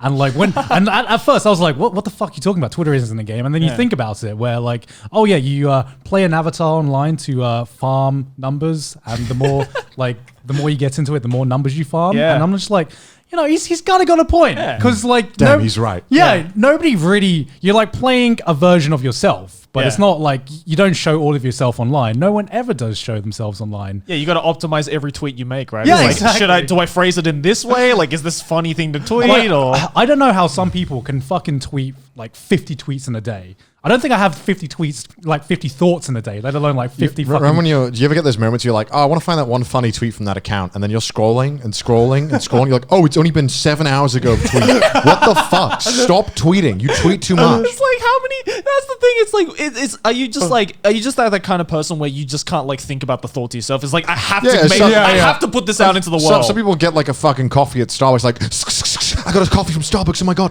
Hashtag relatable. Oh my god. Man. Yeah, Twitter is a game, and it's a hard game, but I enjoy it. That's gonna be a fuck. I wanted to go an episode or two where I didn't tell a fucking elaborate, stupid, long story, but I completely remembered that I used to fucking play COD competitively. I didn't even get to the reason why I brought it up, but that's a story for another time. I Yeah, think. that's all right. We'll leave it for the next leave one. it for that. Remember It's how gone this long episode enough. was about Japanese nightlife? Hey man, we spoke about that long enough. COD came up. I think that was like, I said everything I wanted to say about Japanese nightlife. We'll come back to it when we've experienced more of it. Yeah, I feel like there's so much more of Japanese nightlife we need to Wait till the experience. Trash Taste special in a soapland. We're gonna Oh go. If you don't know what a soapland is, it's It's a place where you get clean Yeah. with soap. Clean. you have a service. You and cleanse yourself. Or cleanse you have a yourself. service, and they don't advertise which soap they use. They advertise which women are doing it, and you can probably figure out why that's the case on your own. Yeah. I was concerned with what kind of scrubbing method are they using? Yeah, I was Is it- like, is it- I need to know the phrase. Is it is it- grass do I fed? do I bring my own loofah, or are they going to have one? Do I need to bring a Like- shower cap? Yeah, Do, what's- do they use their own soap, or Yeah, can I bring my like? I have a handcrafted, organic that I need to use. Yeah. Meanwhile, the guy's getting a hand job next to me, and I'm like, whoa, that's kind of. Whoa. Yeah. I'm not okay with the soap being I've never gluten-free. been to one, by the way. Just want to make that very clear before someone fucking assumes so. And I'm sure you guys haven't as well. No, Yeah, Joey? definitely Joey? we haven't. No. Just implanting that thought. Yeah, and so like, wait, no. has he? Please, no. Yeah, but that's about it for this episode. That's a pretty good way to wrap it up. But hey, check out these amazing people on Patreon who support us. Look at all these I bet lovely these people. pro gamers are good at COD. And hate bowling. Fuck bowling. Hashtag fuck bowling. Yes. No, don't hashtag fuck bowling. Bowling is depressing. No, it's not. Bowling is okay. Please, bowling please is comment your thoughts on bowling down below. You know what's not depressing though? Our Twitter and subreddit. Yes. Some great fucking memes over there. So follow Yeah. us over on there as well. And if you like to support the show, then make sure to go over to our Patreon as well. Yeah, and I think you've said everything. I have nothing else to add to that. Jesus. I looked over at you like, anything else? I saw you in like the corner of my eye, and I'm just like, I don't know what you expect me to say, Joey. You've Stop literally looking at me, Joey. You've literally shouted everything out. I'm just like, I said everything I had to say. Help. Please help. Please end this misery right now. You could have just said like, "Oh, thank you very much, goodbye." Yeah. And I'm like, what do you want me to say, Joey? It's over. Say something. Sometimes I feel like I'm not the monkey. What do you mean? That's been Trash Taste. I'm not answering that question, Joey. Goodbye. Bye. Bye.